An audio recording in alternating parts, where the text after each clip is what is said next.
Where is everyone? Capture the night with triple rear camera, 48 million quad pixel sensor.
Play PUBG Mobile for free.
One year ago today, PUBG Mobile went online in over 200 countries. On the one-year anniversary of the game, we're here with you to witness the honor and the glory.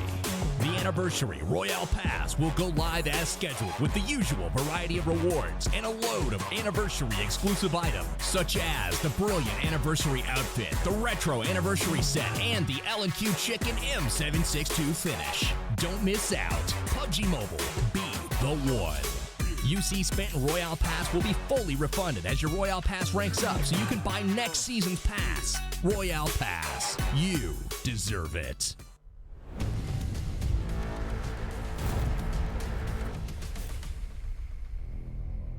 Has the read, 16 bullets left in the UMP, but he unscopes. Disastrous vaults in through the window. You can get some really spicy carry. See if they're going to be able to ramp it up to a little bit of Vindaloo, or even worse, but there's a down as well coming through. As We got Soul, we got Inside. What is I can't even tell. Insidious. There we go. But they are going to go for the brawl. Ash goes down early on, but not before Insidious get knocked. One of them down. Fine, they can just sit tight and get kills off of it, but right now it's going to be 8-bit trying to hold off the push from inside. I'm just not seeing it work for them It's at all. just Head. He's left standing, and that's 8-bit out, just including Soul. He's either going for the spray. Was that Insidious? They just get rattled off, and Soul. He can tank this circle, but he won't be able to tank it once it connect. So for now, they could get themselves 7 to win here. Managed to make the push up, but Mattel goes down instantly. The Brawlers, they're able to close it down on the push. He's going to be able to spot one out, gets the knock, but gets knocked in return. But Ninja very, very low. Has to just make the break for that circle. Getting the knock onto Cartoons and Omen as well. They finish off Cartoons as SWAT tries to push in. That's going to be them eliminated, but GodsReign still under pressure. So there's still a lot of players to deal with 13 up. He can use this rock as cover, but he gets sideswiped. Wow. Oh no, What are you doing? There's no way You're not going to get it off. What are you doing? This is Soul taking it home. That will be coming later. For example, now they sent the scout over. This is exactly the way India wanted this to go. And to be quite honest, they have to go for those rotations. That's going to get spotted out. The buggy gets spun out, and that's an easy pick up from Frost. Yeah, take a lot of knocks there, a lot of damage. They're trying to finish off Ted, but he can't quite get it done. the fight's escalating everywhere on the map, and that is going to be Power though, 2 of them go down, another one as well. Mortal finds it, goes down. They're trying to roll on in, of course, Viper and Mortal pinned down. Dark goes in, and he's going to put out the lights on a couple of the Mortal players. And Mortal is trapped in a corner, gets one knock, looks for 2, but that's going to be it. They both get knocked inside, and now it's just one player left standing. Ronak looking to go in, but he gets shut down, and Soul get a taste of their own medicine. thank you, Brawlers, for showing us. Pretty much everyone, the Brawlers, they've split up into 2 and 2 again. That's a boom. That's a double and it kill. goes the Dynamite. They aren't going to be too worried. They've already got 16 kills. Up and he goes. Oh, he's going to get the knock onto Paradox. Oh, it's just one player left. Encore is the last thing standing between Brawlers and getting that final kill. Final chicken dinner, and the spray comes down. Frost puts them on ice. Wow.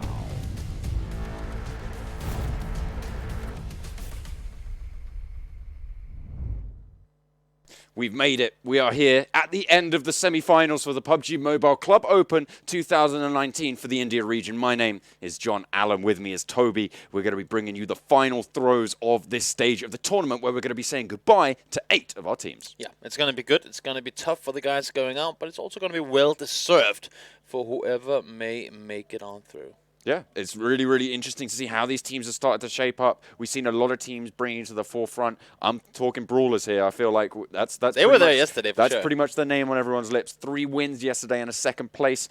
Good kill numbers coming through as well. Yeah. They are on track to take that top spot away from Team Insidious. And in order to do that, they're going to need to get some points. And this is how you get those points on board. Yeah, we've discussed this point system back and forth. Very, very, very placement heavy. And I mean, honestly, you need to get at least a couple of games within that top 6, even preferably top 3. That's where the points really start escalating. And then the 8-point gap between 2nd and 1st. I mean, once you're in that last fight of the game, 2 teams remaining, the difference of you going home with that win as opposed to taking the 2nd place is such a big difference in points.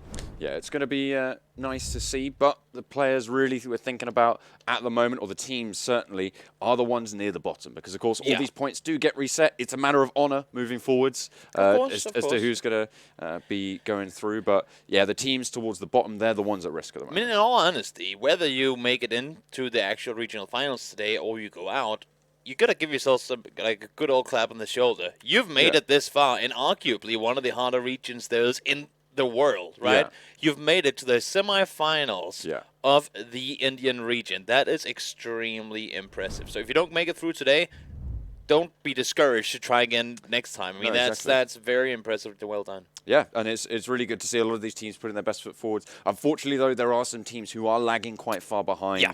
I'm talking GODL, I'm talking PixL Spades, and Pain eSports. They're going to really, really struggle today to get through. GODL need an absolute miracle, and they need to climb about 150 points. Yeah, we figured they cannot get a 3rd place.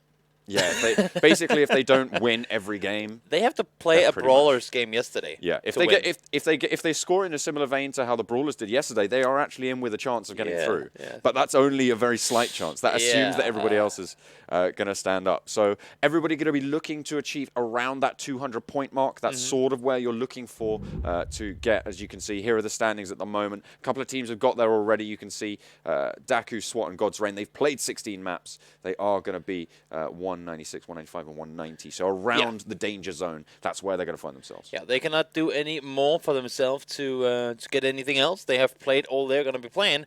And then, of course, you can see everyone that says matches and then 12. Those are the teams that has yet to play the last 4 games. Yeah, so those teams you see there, they should be able to leapfrog up and get out of that zone.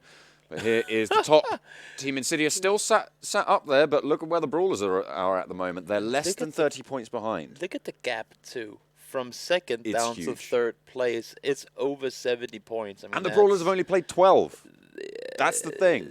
It's absolutely mad. I Yeah. mean, the Brawlers have more kills after 12 games than the 2 third and fourth place teams have after 16s. Yeah, and not to mention as well, HYDRA, 12 games on there, sat in 5th at the moment. I believe they're the 3rd highest scoring team on average so far in the tournament. Yeah. So they're looking to jump up and maybe even try to rival Insidious if they have a good day today. Look at things going, yeah. I don't want to say they'll need a good day, because as we can say, points-wise, they're already pretty well in it. But then again, I mean, they gotta keep on going, because even though these points will be reset for the regional finals, you don't want to come into a huge LAN event thinking, oh my god, the last thing we did was 3 horrible games in a row. Sure, we made it here, but ugh.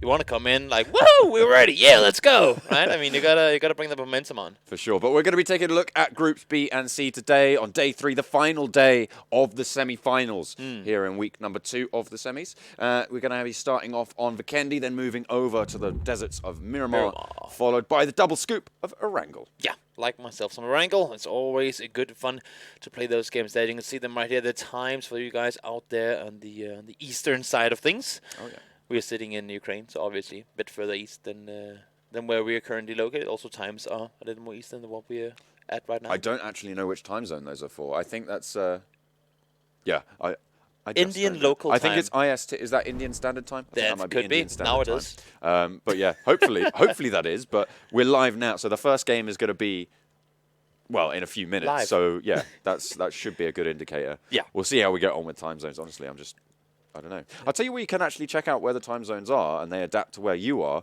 is the website, club.pubgmobile.com. Yeah, sure. You can go up in the top right corner, I believe it is, and you can pinpoint exactly where you are, and then all the schedule, like the entire schedules, will fit in with you. But one thing we got to say real quick, I just want to throw this out there to you guys in the Indian community. Also, yeah, jump back down there. No, but thank you. We got both John and I got reached out to by quite a few players yesterday, and people involved in the scene giving us some feedback, telling us what's up. We had some questions that we wanted answered during the cast. We're like, if you know these things, please reach out, and you did. So every single game we learn more, every single day we learn more, and today we can maybe throw some additional informations your direction. What I learned really most of all is that a lot of these players will just all know each other quite well. There's a lot of chopping and changing. It still needs to settle a little bit in terms of the defined teams, but it's very much a clan-based system where there's not too many super official organizations behind it, and so it's a lot of friends and strong players leading the charge on that. So I'm hoping that this can be the start of putting together those organizations and making sure that you have that solid sort of set of rosters and moving forwards to see a great flourishing esports scene for this PUBG Mobile Club. Yeah, I was also told I mean, this is of course unofficial info since it's just a Twitter message to me, so it could be true, could not be. But I was told why the Brawlers didn't do well in that first week that I casted. Oh yeah, because I mean, teams can perform well, they can perform bad, but the way they performed as opposed to how they've done today or yesterday, to me, it was just like 2 completely different teams. Night and day. But I was told that they were playing from a more like kind of rural area and the outskirts, so the internet connection was horrible for them, and they just constantly had high ping. But now, because of this event, they've all moved to New Delhi, where there's like really good internet speed, and they don't have any issues with that, so they can play for the optimal conditions. And I would like to see that. I mean, it goes to show that esports can get you a long way. Yeah, and if you put in the legwork, if you make those moves, then you sometimes are going to be able to come up smelling the roses, and that's exactly what they did yesterday. As we mentioned, 3 first places, 3 chicken dinners, with that Sandhawk second place, which they could have won, which they could have won, which they very much could have won. He had the health advantage, he had everything, and just forgot to not be in the blue. Interestingly enough, the blue zone damage is different to in the standard games that you'll be playing, which is maybe why there was a little bit of confusion there. But they've still played so many games with this point. They should know. They should know. There's no excuse, but there is a reason. Don't go on their team. Don't go defensive on them. We're against them. We're Oh no, it's against only them. Nova King. It's only Nova King that we have a problem with. Oh, yeah. Everybody else, you're doing great. Nova King, buck your ideas up, my Yeah. friend. No, you're doing great. The rest of the team as well, pretty happy with that performance. We're also, as well, looking at teams like Coming Soon, moving into this one to start moving up that leaderboard. Coming Soon in a very good spot at the moment. Just checking the leaderboards. They have 198 points at the moment. Yeah. So they should be pretty safe with some decent finishes. As long as they finish above 8th or 9th in these games, they should be okay. Yeah, I'm trying to think back 2 days ago. They had 2 third places and a second place. 2 of the games with 13 kills to it.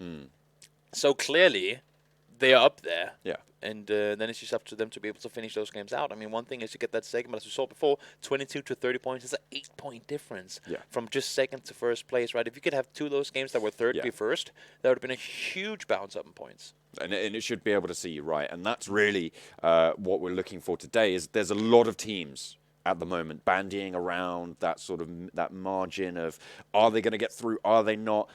I think there's about, I don't know, 12 teams or so that really could go in or out based on today's results. Indeed. So if they're able to pick up a chicken dinner, that's going to see them really safe. And that's really what we're looking for, is any of those middling teams coming through and being able to put in the results, or even just snaking it in and getting those 30 points on board, because you don't need any kills. You don't need to find Got to stay alive for it. it. Exactly. And you just get 30 points. Like, that's huge. And right? we saw Soldiers today. They could win a game without getting any kills. Exactly. I mean, the team did get kills, but... the guy, the final player, Yeah, I exactly. can't remember who it was exactly in that final circle. But yeah, no, the final player didn't actually get a kill. Yeah. Of course, Nova King just died. He just helped them out a bit. It's like, we got enough points. points. Like, we're going to get the other 2 as well. Yeah. We know what's up. So you guys have this one. We really like Seoul. We know what they're about. Fun thing, though.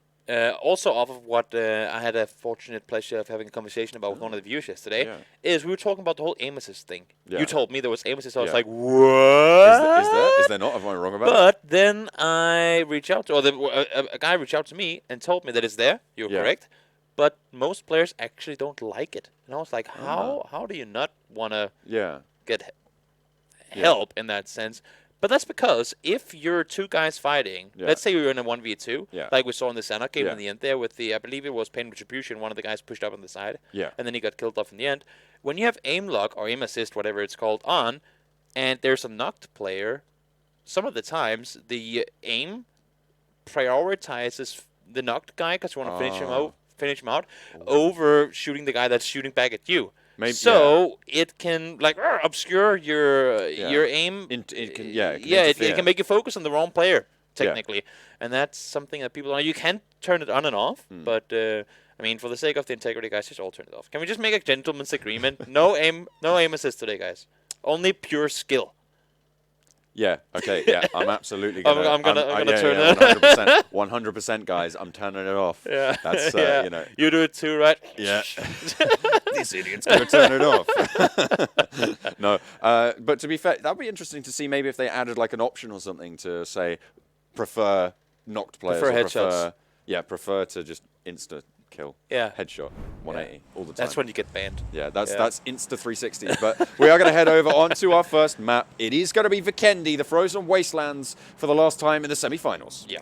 West Circle, East Circle, we've had them both, and now we'll get the final one of the semis here. Where, oh, where are we headed? I've yet to see a competitive game end on the Castle Island, so that's where I'm hoping we're going today. Yeah, okay. I'd quite like to see one on Dino Park. Yeah, that's a good one too. That's nice. a good one too. Dino Park ending could be. But yes, so something south. Is that what we've agreed on? I think so, yeah, in the southern half. Yeah? For sure. In before just hard shifts north. Yeah, it's going to go to Port or Trevno. Or that mainland path north of the map that you can't access. Yeah, absolutely. Yeah. I love it when you can't access the finish. Yeah, exactly. That's always the best. Yeah, that's the death of you. No, but in all honesty, I mean, Vikendi is the most recently added map, and it's also, as we said yesterday, therefore the least. Yeah. And it's the most recently added map as for map creation. Yeah, it's the latest created map. Yeah. I know that it's on mobile. There's a little different order Yeah. in how things are released, and we did actually get a far northern circle. So games just telling us stop predicting circles. You don't know where they're going anyway. There we go. A hard north circle. Yeah, So yeah. not south at all. Not Orb south. dropping over towards Cosmodrome there. That's pretty much standard. They like to drop there. No one really competing with them. Of course, in a competitive standpoint, hot drops become a little bit cooler because you do have not too much going on. Yeah, we do have kills coming on as well. Wow, okay. Pain and GODL. eSports and GODL. We GODL. talked, yeah, ho. Ooh, dear. Yeah, that was one confirm. I think there's another knock going through, but they are just Villa. going to roll on through. Pain eSports, they're going to start to push on through. GODL, one of the teams that needs brilliant performances, remember. This is not how you want to start it off. Grim's very low, is going to bleed out. Not quite going to have a teammate able to get there in time, maybe. They go for the shots, but another knock comes on out, and GODL. GODL needs God help 'em. no third places. So, unless if their strat is to bank everything on Hash and then have him kill the entire enemy team, then I don't see them making it through to the finals. There we go. Yeah, with a 16th place finish, with no kills. That's going to be disastrous. The good thing about this fight for Pain eSports, of course, they need to put in some big numbers as well. Yeah, exactly. They've managed to get 4 kills, and it hasn't damaged their armor too much because it's so early into the game. They haven't actually looted it yet. One thing is armor, another thing is despite getting 3 players knocked, actually, I mean, Hash, had he killed that last guy that came jumping at him there, that would have been the entire Pain team wiped instead. So even though 3 players were knocked, they still managed to get back in at all 4 players alive. Sure, they've been knocked early, so that's going to be second and third knocks coming in for the late game. But they're very impressive, and nonetheless, that they managed to stay alive with 4 guys up and get themselves 4 points off of that. See how these teams are going to start to think about where they're going to move. Still very much in the looting phase. It's probably the earliest squad wipe I think we've seen so far in this game. PixL Spades landing on Castle, very standard for them. They just loot it up and make their way across. It is actually quite difficult to get away from Castle, so you do need to be careful for someone camping that entrance. I think we've seen HYDRA land in that location before, stop them from moving across. Similar thing coming out from other teams. So the question is, are they going to come up against Resistance, or are they going to go relatively unmolested into the rest of the circle? Because they need to make that northern rotation. You made it sound like Resistance was a team. Are they going to go up against Resistance? I was like, wait, there's a team called Resistance in this group? No, it's Pain Retribution. I know. They're in the other. They're in Group A. I know. It was just like when you said it that way. Maybe, yeah, I get what Currently you're saying. posted It up was at 213 points. It was just funny. No, one thing that's interesting. Yesterday, Vikendi was all about those compounds and don't leave them until you absolutely have to. We had, I believe it was Soul and 8-Bit and multiple other teams sitting in each their little house, just kind of trying to hold off their building until they were forced to leave, and it didn't really benefit any of them whatsoever. Yeah. And in the end of things, it would of course be Brawlers to win it because they were just sitting up there on the north side, be like, well, I mean, while you guys do your thing, we'll just get all the circles towards us. And here, this time around, I hope for a little more of a, maybe not an open ending, but just some more open fights. Because this is all, I mean, sure, Vikendi is a compound map, but try to do something that isn't compounds. Do something new. Soul have Overwatch on Pain eSports. Of course, they heard those shots rattling off. They might try and just guard this one. You can see they are in between Pain eSports and the circle. It's just a little bit further north of Seoul. So exiting the villa is going to be a pretty difficult task here. But if they roll onto the same Seoul player, they might be able to find an opening because Seoul are quite spread out here on this hillside and they've got big flanks going on. How do Pain not have full HP yet, though? You can see there's a first aid right there. He can literally see it in front of him, and he's not picking it up. He has only one, and that's going back to our discussion yesterday that maybe, I don't know why, but maybe PUBG Mobile players don't just, meds aren't that big of a priority to them as compared to getting more ammo, as compared to getting extra nades, smokes, you name it, crossbow bolts. But I mean, it's just, why are they still running around without full HP? Well, Seoul seem to have some decent meds on board right back there with three first aids, 5 bandages, but plenty of boosters as well. Yeah, he's fine in it. Yeah, the rest of them are pretty looted up. I think it might have been that they've just used them all. Obviously, that one was sat right in front of him. Of course. So they do need to still heal up. Evil big fellas, they are just chilling around. Good job having separate vehicles.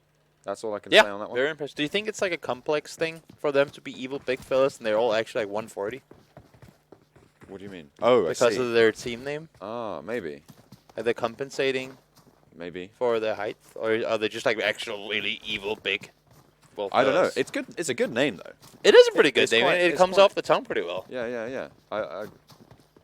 I do respect that one. Well, I think my favorite name in the tournament is probably the Indian Tigers. It's pretty It just cool. sounds rude, right? A brood, like really, really beastly. Yeah, it's like it's aggressive, it's majestic, it's Yeah.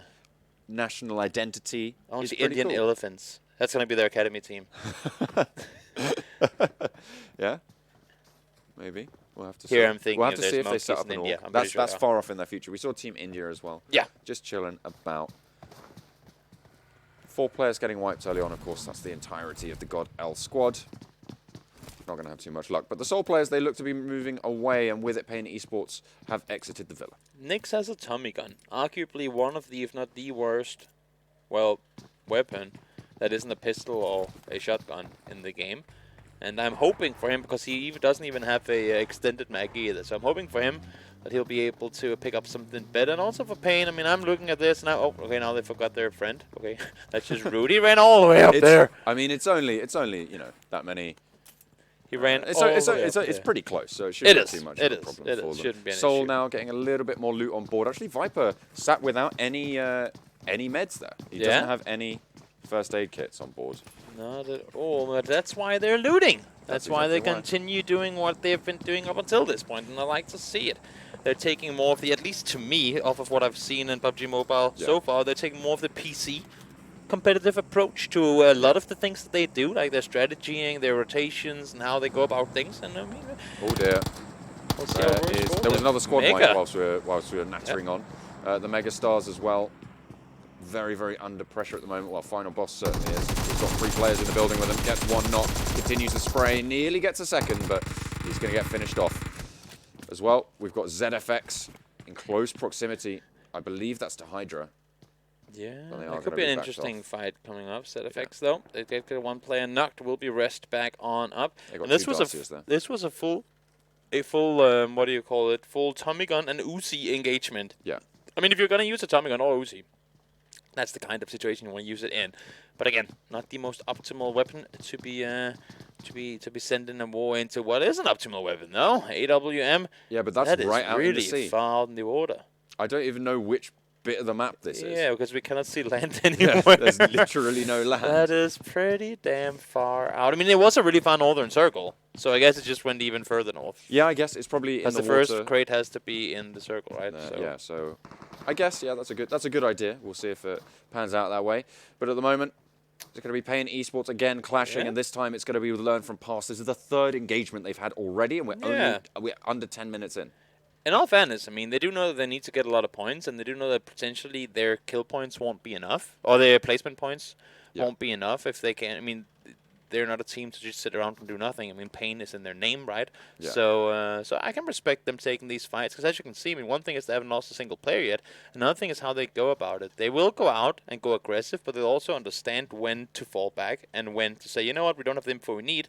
Yeah. I'm just going to sit here and wait a little while, because we see more often than not teams go, oh, we need to get kills, and then the solo player just, I've seen one, just sends it over, and then the other 3 guys go, oh, that's an easy kill, and they take him out, and then what can you do, right? So I like to see that they're, despite being aggressive, taking the time.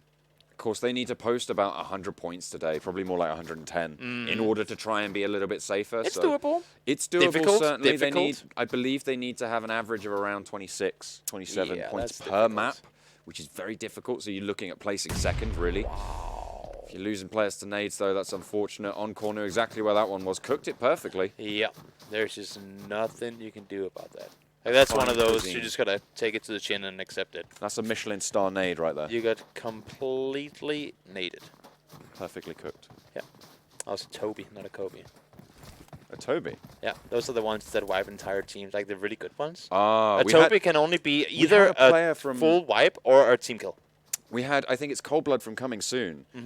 He got 2 triple knocks with nades. That would in have been the a same Toby. map. That would have been a Toby. That yeah. was Toby's. Yeah. So Toby nades coming I mean, out. average, like, kind of nades, they're not worthy of that name. They're just yeah. regular Kobe's. They're regular you know? Kobe's, yeah. But One like of the really good one of the ones, best basketball players. I'm like either the best or the worst. So either you go full team wipe with 1 nade, or you like eliminate half your own team with an accidental. That can also be a There we Toby. go. Oh, there's that crate. Yeah, far up It north. is, nobody's over gonna get it. port. Another shift as well. Just a little bit further east. Cosmo Drome still in the circle. A lot of those teams going to be okay, but that western side really the most contested area for a lot of these teams for this rotation. See coming soon. They're doing just dandy and getting it done.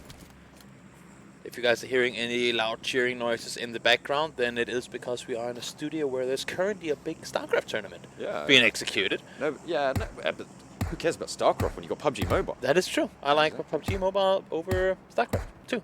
I can honestly say that. StarCraft 2? 2? 2. Okay. Yeah. Choo choo. It's the sound that Ronak makes with his gun as he comes shooting forward. I'm pretty sure that's not the sound it makes. I mean, I was the guy that made the sounds. They've just tweaked them, what? you know, in Really? PUBG Mobile. Oh, yeah. like auto-tune. So like all the sounds are actually my voice. They just made them a little different. Oh, fantastic. Yeah, because I wanted too much money. Is that from PUBG the Mobile copyright or thing? No, both. I wanted too much money from the sound clips. So they were like, "What if you just change it so they can't hear that it's you?" I was like, "You know, it's okay. Then it's all right. Then I'll do it for free." Yeah, that's fair enough. Yeah. Yeah.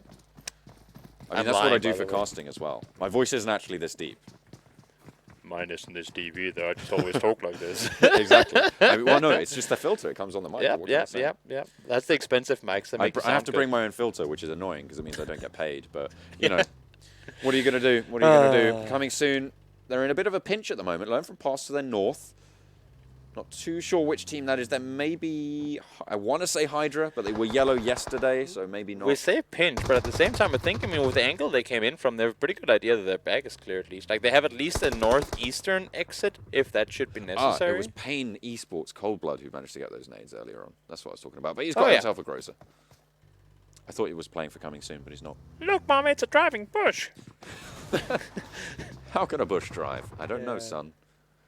Or but the it's Yeti, coming, maybe. But it's coming right for us. Or the Yeti. Yeah? That could be it too. Yeah, a bush Yeti. Yeah. There we go. But coming soon, yeah, they're pretty secure there. Learn from past. They are kind of grouped up a little bit, but they have split between two buildings, so no super nade wipes. Okay, here we go. Brawlers. Where have you been all day, my friends? They are looking over on down towards PixL Spades. Would you argue that this group today would be a harder contesting for Brawlers than yesterday was? Just for the fair share of the teams that are in it.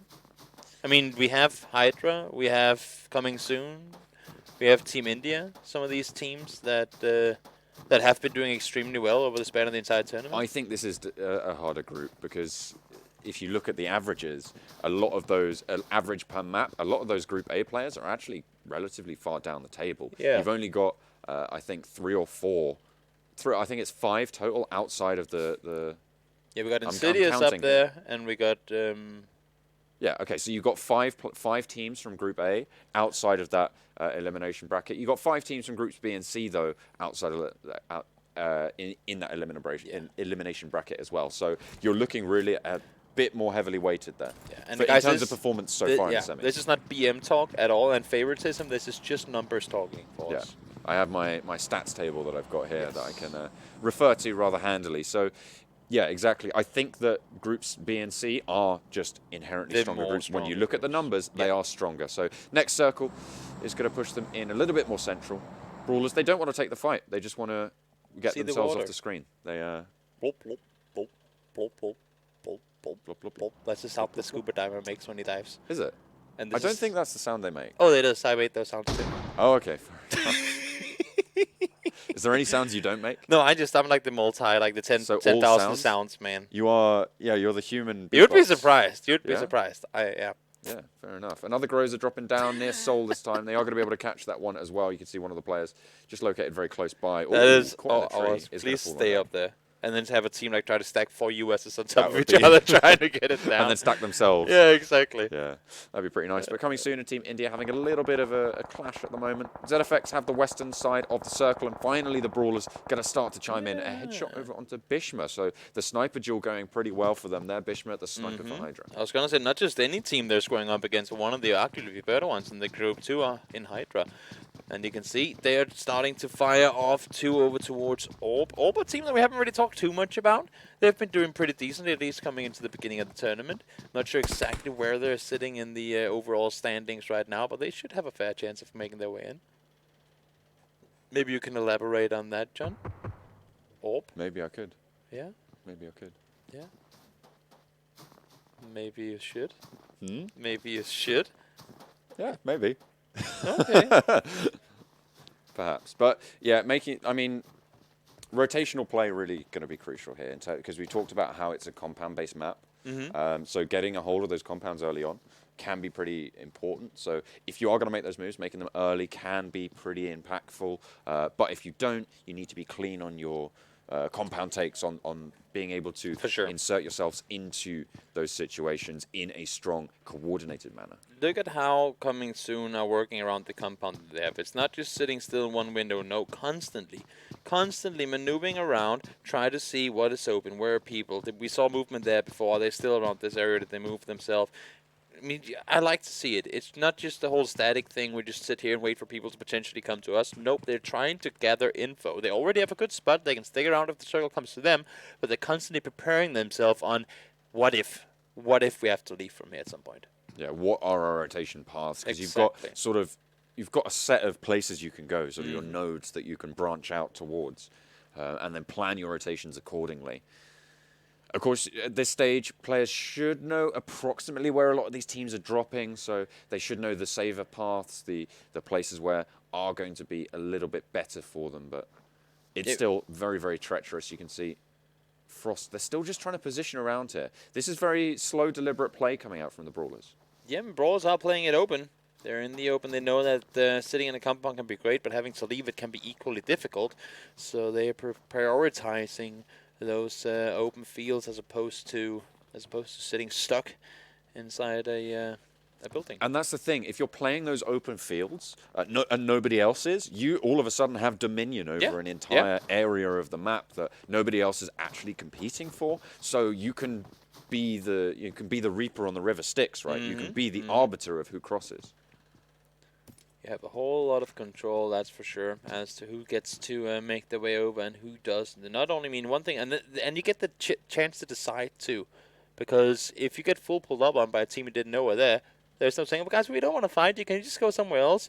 When you're in the open, it's so much easier to decide for yourself whether you want to take the fight or not. But if you're already in the building, and if you're the last stop of the train station and ain't going any further, then where are you planning on leaving to?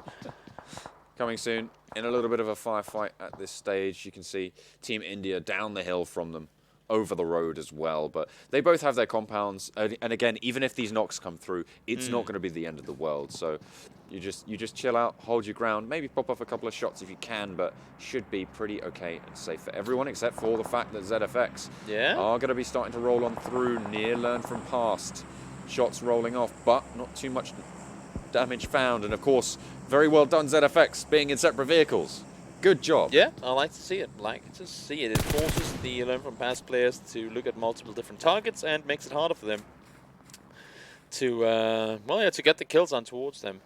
Really impressive play. They did manage to send themselves with that circle shift towards the east, straight into the middle of everything, though. It's a dangerous spot too, though, because they're uphill.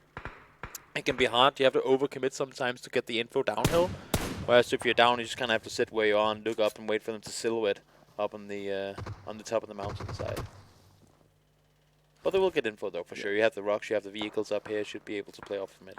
And of course, with 3 teams around the base of it, they're all going to know that the other teams are there as well. So you can just sort of play them off against each other because that threat can come from multiple directions. But you can funnel that threat towards each other, and they can almost crash upon the rocks of your other enemies, and you can deal with them that way. Now, the only scary or potentially scary thing for them would be a third party coming in. Like if one team does decide to make their way up towards them being on a hilltop all of a sudden becomes an extremely exposed position. Because if you have to focus down on one side, it's very hard to at the same time keep track of what's happening on the hillside behind you.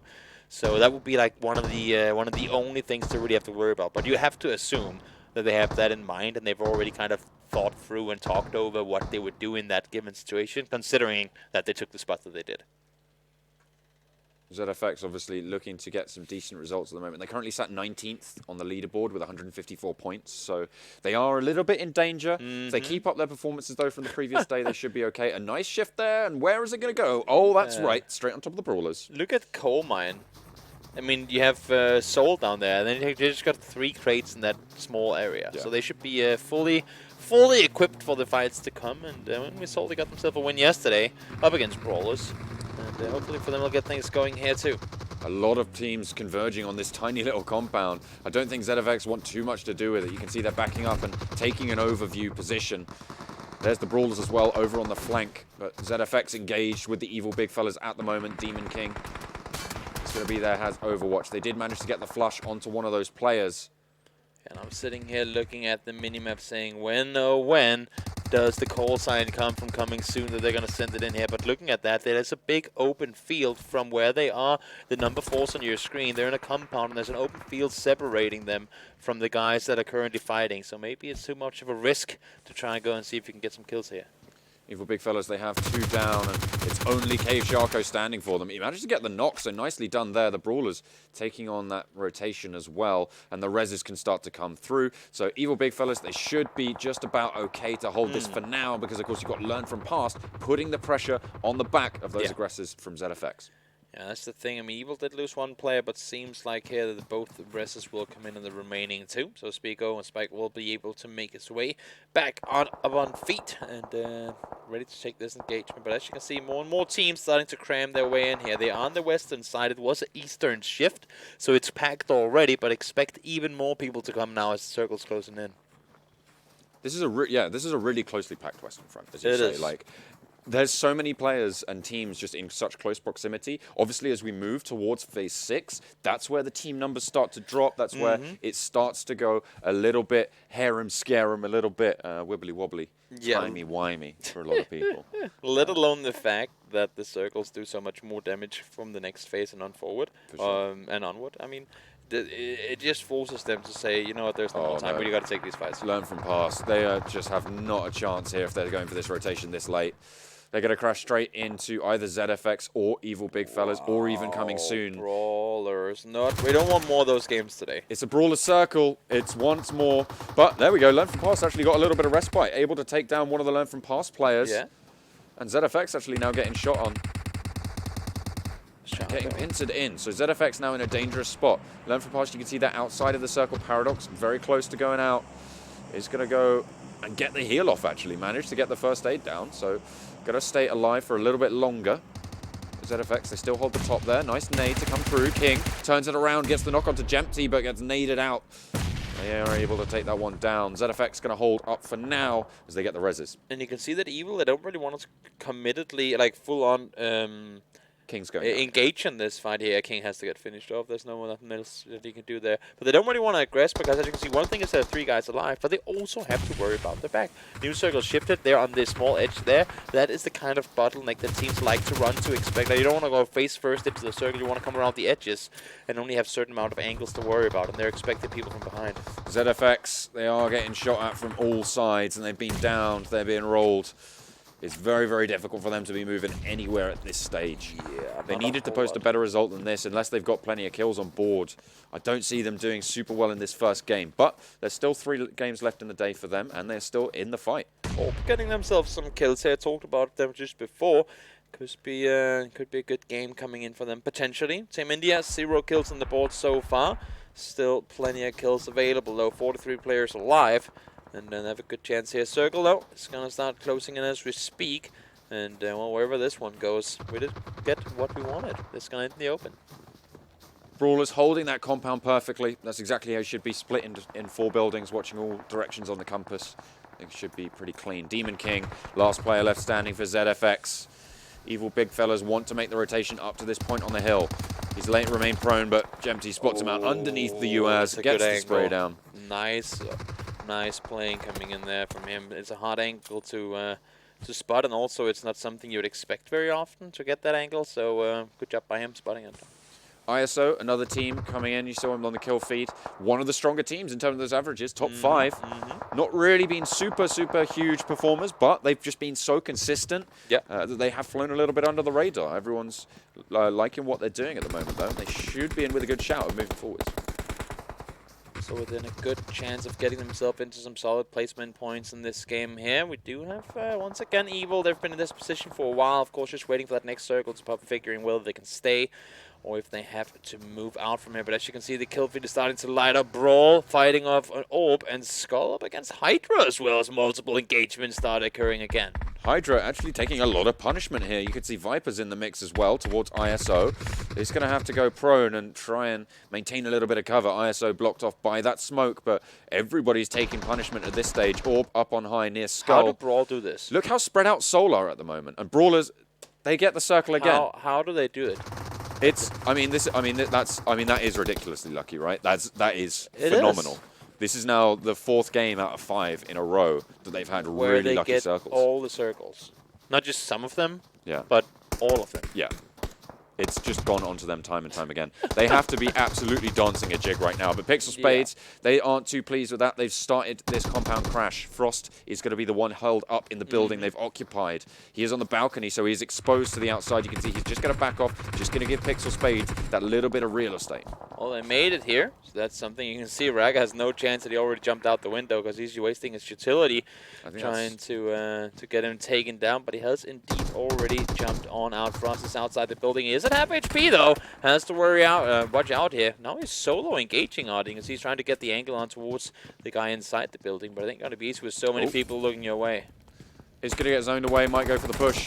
Closes the door in their face, decent, and makes the break for it, but gets knocked out as he gets turned around. The Brawlers have more to worry about, though, as Orbs start to push in. But this is good, potentially, for Frost, because it means that PixL Spades, they have to worry about what's going on. You can see Nova King actually getting knocked out, and another player from the Brawlers as well, at long range from Orb, are going to be coming under pressure. Now, it's Dark, really the only player who's there for them. They have to try and play it off, try and get those reses in, whilst PixL Spades are taking the fight. There's a nice spray down. Wow. It's brutal. It's death from above, and that's going to give Orb the opportunity they need to start to move on forwards. Look at the angle here. Dark is all that's left for his team. He wants to get just some sort of reses in, and you can see that Orb, they want to make a committed push too. And Soul now engaging on this. This is a 4-way fight going on in the compound right now, and Dark and his teammates at Brawl are eliminated. 9th place as well.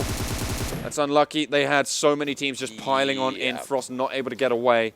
And that just goes to show that, I mean, now we did talk about them getting the circle, but it ain't always a guarantee that you're going to win those games, because they had the only compound in the game. And we talk about Vikendi, we talk about how everyone banged on compounds. Well, I guess too many teams banked on that one. The issue was, of course, Orb got those 2 knocks early on onto the 2 players who weren't in the buildings getting pushed on, so they just couldn't help. There was nothing they could do. Team India now starting to make their way in towards the next circle as it does shift again over towards that compound, so Brawlers would have had the circle once more had they stayed up. That is absolutely insane. Absolutely insane. Team India under pressure. You can see here coming soon. They're doing whatever they can to tell these guys that they ain't leaving that tree at any point soon. And as I say it's actually just DY9 who is single-handedly keeping them at bay. Chucking some smokes on in. Soul, PixL Spades, and MegaStars is in here too now. Somehow slipped their way on in. Can we share this compound with you guys? Is it a sleepover? Am we invited? Oh my god, who invited MegaStars, guys? There was a time where when you were an observer, you could go and you could talk to all the players in the game. Can we just go like, guys, drop your weapons, everyone's fist fighting in the yard. Orb, of course, holding that broken wall at the moment. PixL Spades is probably the weakest position here. They're under threat from so many different angles. Yeah. Coming soon. They only have 1 player and they have to make their rotation in, but they have to move towards. Where did Orb think, or where did King think that he was getting shot from? He was just turning his back to it like, no, if I can't see you, you can't see me. Multiple players going down now. This is not at all optimal. A committed push here would have potentially made sense. Throw some smokes, throw some nades, grant yourself some cover, but they were not executing that well. Neo has made his way inside the compound, but there's no help coming in for him. The MegaStars doing some work. Orb finally, as you say, pushing into the compound, but they've only got the 1 player. Goes to the spray down, has the reload on in, and it's just spinning around, able to get it done. PixL Spades eliminated. Neo living up to his name. That was chaos with chaos on top of it. We're down to just 4 teams now, and everything is going into this compound. 4 kills for Team India. Most importantly, though, they are still alive with 1 guy in caking. Trance might be able to crawl over here. The only thing is, there's no angle from which they can both sit behind that tree and not be visible. So either they'll see a knock guy, not dead yet. That's going to mean the other guy's there. Or they're going to see the guy's alive. They're going to shoot him. That's going to be them out. So, Risky risk coming in here. You might have just wanted to crawl for the info. You can see now they know exactly where he is. He just completely and utterly baited his teammate's position. Oh, they are going to be able to get up. All 4 of these teams that remain, some of these middling teams, getting the win on board for all of these guys would be pretty much a safety net moving forward. So everybody really going to be putting their best foot forwards here. This Vikendi map, super crucial in order to try and save themselves. Next circle, I think that's shifted pretty northeast there. Where did that nade go? Oh, it did go in. Okay, it's on to Soul. I was like, where the hell did he toss that one? And there's a Molotov as well, so that's going to zone Soul away from the window. Good throw. Gets it inside the building, and it forces them not to be able to look through there. I mean, when you have to make these pushes and runs in the open, you have to really limit where the opponent potentially can be. And if you can look at one window instead of 3, just like run and then sideways look to that window all the time so you can at least shoot when you spot one. That's really smart. Instead of it becoming like a whack-a-mole thing where you have 10 positions and you don't know where they're coming from. Look at the circle and how fast it's closing. The final one, the death one. Soul sitting in the center. Soul should be able to get it. You can see Neo has got the stims on forwards, but he's not going to be able to catch this one up. Is going to go down. That's Orb falling. Actually, maybe not. He's managed to get in. Not over yet. He's going to go there, and Team India holding strong. Soul under pressure now, but they hold strong for now. Owace able to get the wipe, and it's only 2 teams left. MegaStars, they are going for the heal off. Who's going to be able to do it? Who have they funneled those heals into? This is the question. You can see Owace. He's just trying to find out where they are. But at the moment, that's it. Soul able to get it done. They stay alive, and that is going to be that. They find the victory, and with it, pretty safely into that top spot. But look at how many kills the MegaStars got. 1 kill, but they got the placements, and that is all that matters. Yeah, they get 22 kills on top of that 1 kill, intentionally in points. And but for Soul, though, they dared, they committed, they took the fight, they got the compound, and they got the win in the end. Really well done. But then we talked about them earlier, how they have this more PC approach to the way that they're doing things. For those of you guys who don't follow the competitive scene on PC, it's just more of a, let's focus on the rotation first, and let's get as much info as we possibly can. We ain't never sitting still for nothing. You saw as soon as they were inside, constantly keeping their wits about them, looking, where can we go if this doesn't go away? And they were rotating a lot. So in the end, when they saw the compound, they didn't engage until that fight happened. Had they not known who was where, but just because they see the kill feed, I mean, that could be anywhere, right? But because they know that it's Brawlers sitting down there, whenever they see them getting or taking casualties, they knew, boom, let's send it full speed forward. Got the wipe, got the compound. Exactly, and I mean, the Brawlers, they were unlucky to have those 2 knocks early on. I think that's really the headline of that compound. The way they were holding it was really very strong. I'm sure we'll see the push coming through in a minute. But as soon as Orb just popped those shots off, they shouldn't. And this is the thing, with third person, you should never be peeking that. You don't need to. Like, unless you're actively in a firefight, there's no reason to expose yourself like that. And and that's the reason why, because Orb can suddenly just pop up and bang bang, 2 headshots. That's all you need, and already you've lost your backstop. And when those 2 players get pushed on, Dark needed help. He needed help from the rest of his team, and they just weren't there because they were down. You can see right here on your screen, far out west are the Soul team. Brawl. They took a very prolonged fight. That's probably also one of the things that allowed for Soul to push in the way that they did. It was a very, very prolonged fight. PixL were good at staying alive for as long as they could with this building. They tried to take the engagement early. It didn't work for them. And then Soul just came in from the side here, got themselves the wipes and the win. Yeah, but as you say, they are able to get the win. Chicken dinner. They were looking to post about 20 points on the day so far, and I mean, with 30, that's pretty much how you want to start it out. So here are the results: 40 points total with a 10-kill game. Nicely finished there. Orb, totally placed second there with a nice finish. Of course, they were, I believe, they went out in 4th. In 4th to get those 16 points on board. Team India as well, doing very strong. So they are just populating it there. And I believe 1 kill for MegaStars. That's going to see those 4 pretty safe moving forwards into the rest of these games today. And also, that's going to be the last Vikendi game for these guys. Absolutely. That's, I mean... Well, until the regional finals. Yeah, of course. But now, all I'm saying with it is that if you're... I mean, you can't be a Vikendi team and only a Vikendi team, because that's one of the maps that doesn't get played that much. But I mean, with it, you gotta stay tight. You gotta stay put, and you gotta keep your keep your readiness for the maps to come. I'll tell you what is pretty disastrous though. It's GODL. Yeah, they needed some points there. They really needed some points. They were sat on 59 at the start of today. They are still sat on 59 after the first. They need about 50 points a game. Which doable. Technically, if you get 20 kill chicken dinners back to back to back. Sure, but it's not great. ZFX as well, not the best from them, and that's the sort of team that you're looking at as one of those middling teams to try and push on up. I want to know more about the 7th and 9th player there. Yeah? Unknown from Team Unknown. I wish I could tell you, Oh, yeah. but I just don't know. But it's unknown. It is. It's like, you know, like the Pokemon cards?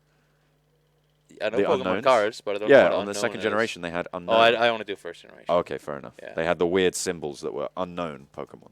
That's weird. Yeah, it was weird. Who's that Pokemon? Yeah, Is that the dunno. kind of thing? Yeah. Unknown. Yeah, no, okay. In any case, game 1 in the books, Mortal, you see damage done here. 735. That is a lot of hit. I mean, one thing is when you can go into those public games and you can wreck everyone over and say, oh, I got 2,000 damage this game, and sure, you're good at that, but do that against a competitive team with equal skill sets to yours, equal aim abilities, and equal wits or like knowledge. I'm going to say, on average, a team of really good player can probably, like, over the span of a year, not just one tournament, but like a span of a whole year in competitive games, I want to say good player, with both the good and the bad games counted, probably sits at around 350 on average. Yeah. So being able to throw up those numbers, that's extremely impressive. Yeah, especially if you're going out early, because of course the variance there is going to impact you, because if you're in the game later, you get more damage because you're in more fights. Exactly. Just yeah, of course, statistically, of course, right? But here are the standings overall. You can see that a lot of these teams now starting to move on up. Some of these teams, of course, only having 12 maps played so far. So Team Insidious, they are locked in at 331 points. They aren't going to be playing anymore today. So the Brawlers, they are on 320. They are within striking distance. 11 points, all they need to move forwards. Of course, HYDRA as well are in their team Soul. They've jumped up a significant they got amount up to there. 5th now in the group. And this is only this group, by the way. Oh, no, wait, it's not. This is the overall standings. It's total, never mind. Could be interesting to see what's below 16th, because that's the cutoff, right? Yeah. So ISO currently in, but look at the point difference. From ISO all the way up to 9th in RIP Official, that's just 10 points. So many players can get bunked down from here. Yeah. It's oh so close. You see it right here, 186. Then it's a little bit of a gap down to learn from past, but these guys have also only played the X amount of games. As all these teams, every single team here still has 3 games to go. Yeah, except it's going to be close. It's going to be very, very difficult though for a lot of these teams. As I said, GODL, PixL, and Pain really have their work cut out from them. Maximus Alpha, they're probably the lowest team with a chance here, but they need to post results that they just haven't been so far this weekend and over the course of the semifinals, and in fact the group stages as well. All the teams that they're up against here are playing still, and they are 100 points away from 17th. Yeah. No way in hell they're making it. I'm sorry to say it, but it's oh no wait, oh sorry, I thought it was Pain Esports. Never mind. But still extremely difficult. Somewhat doable, 130 there, but it's gonna be. I mean, they're really gonna bring their A game now. Yeah, they really, really do, and it's going to be pretty difficult. But we'll be able to see what people are going to be able to do in the PUBG Mobile Club Open, brought to you by Vivo, the official smartphone of the Club Open. Of course, just give it an unlock, and you can head over to the camera with the front-facing camera. It just pops on up there. You see that? I don't know if you guys can see that, but it's a little front-facing camera. Now you can see the camera as well. That's you guys. Let's take a selfie with you. Oh yeah.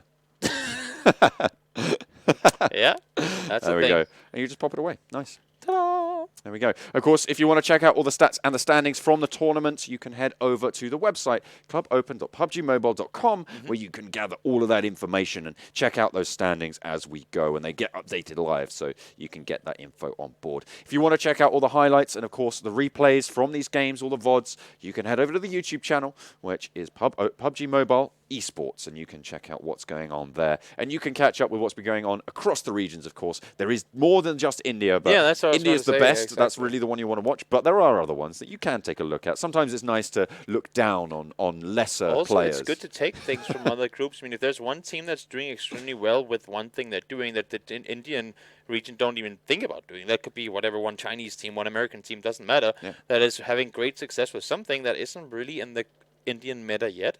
You could be the ones who bring it in and get some wins off of it. Yeah, well, take a look over there. But for now, we are going to head over to a break. When we come back, we'll be on our second map. It will be Miramar, and we'll be even closer to finishing out the semi-finals. Don't go anywhere.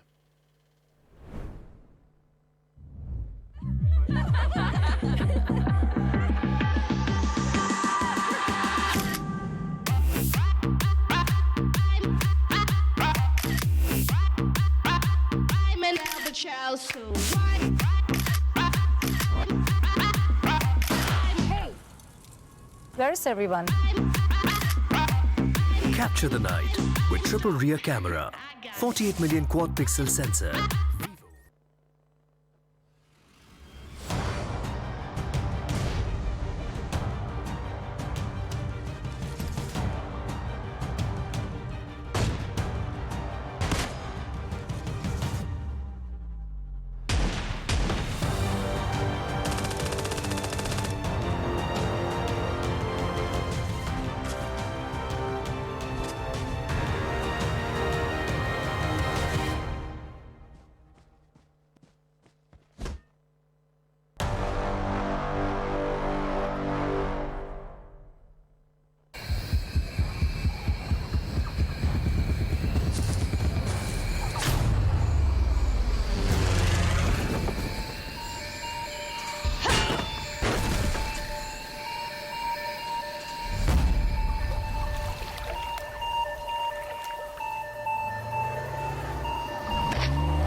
Play PUBG Mobile for free.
One year ago today, PUBG Mobile went online in over 200 countries.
We are back with the second game of the final day of the semi-finals. My name is John Allen. With me is Toby. We're going to be heading over onto Miramar to see how these teams are going to shape up. Yeah, it's going to be good. We saw Miramar yesterday. Brawlers, had themselves a... Brawlers didn't play Miramar yesterday. I was thinking about Insidious there for a second. They had themselves a good game there without circles. Wins can be accumulated without circles. Seoul did it last game. And I want to see it the next one. Now we have had a lot of... Because I just think it's so much fun when we get to see Vikendi and then Miramar immediately after. Because they're probably the two most different maps. Yeah. On, I mean, you could argue that Sanhok and Miramar are pretty damn different too, in the sense that... But there still are some open areas on Sanhok that can seem similar. All the terrain and stuff as well. But I mean, very compound-based on Miramar. No, on Vikendi. Yeah. Very few compounds available on Miramar. That's the thing. If you're looking at play styles, it's kind of one or the other, right? Yeah. So in terms of the dramatic difference between the two, yeah, absolutely. On Sanhok, it's kind of like a mishmash of the two because everything's so close together. Yeah. Everything is like there's just so much going on. Clustered, yeah. It's compound and terrain play. On Erangel, it's still quite open, but there's a little bit more compound-based play that can happen.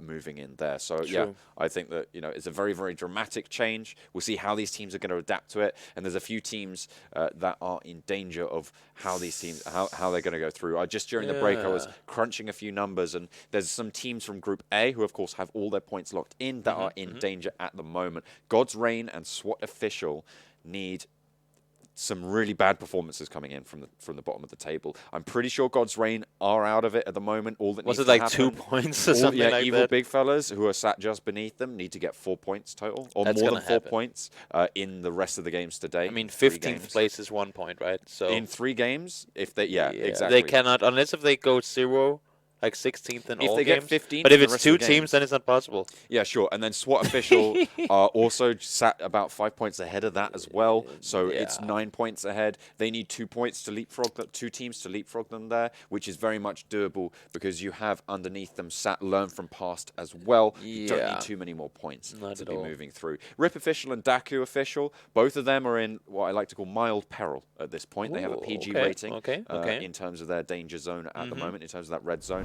because, of course, they are sat a little bit higher up. Yeah. They need a few more players to come on in. But here is our plane, Miramar. We are setting off. I'm wondering, and you guys in the chat can maybe answer me in this one too, has there in PUBG Mobile ever been an ending on those islands out east? Because I've had it happen 3 times in competitive play, and it's not until recently. It took me over a year of casting PUBG full time before I saw my first ending on the eastern islands outside there on Miramar.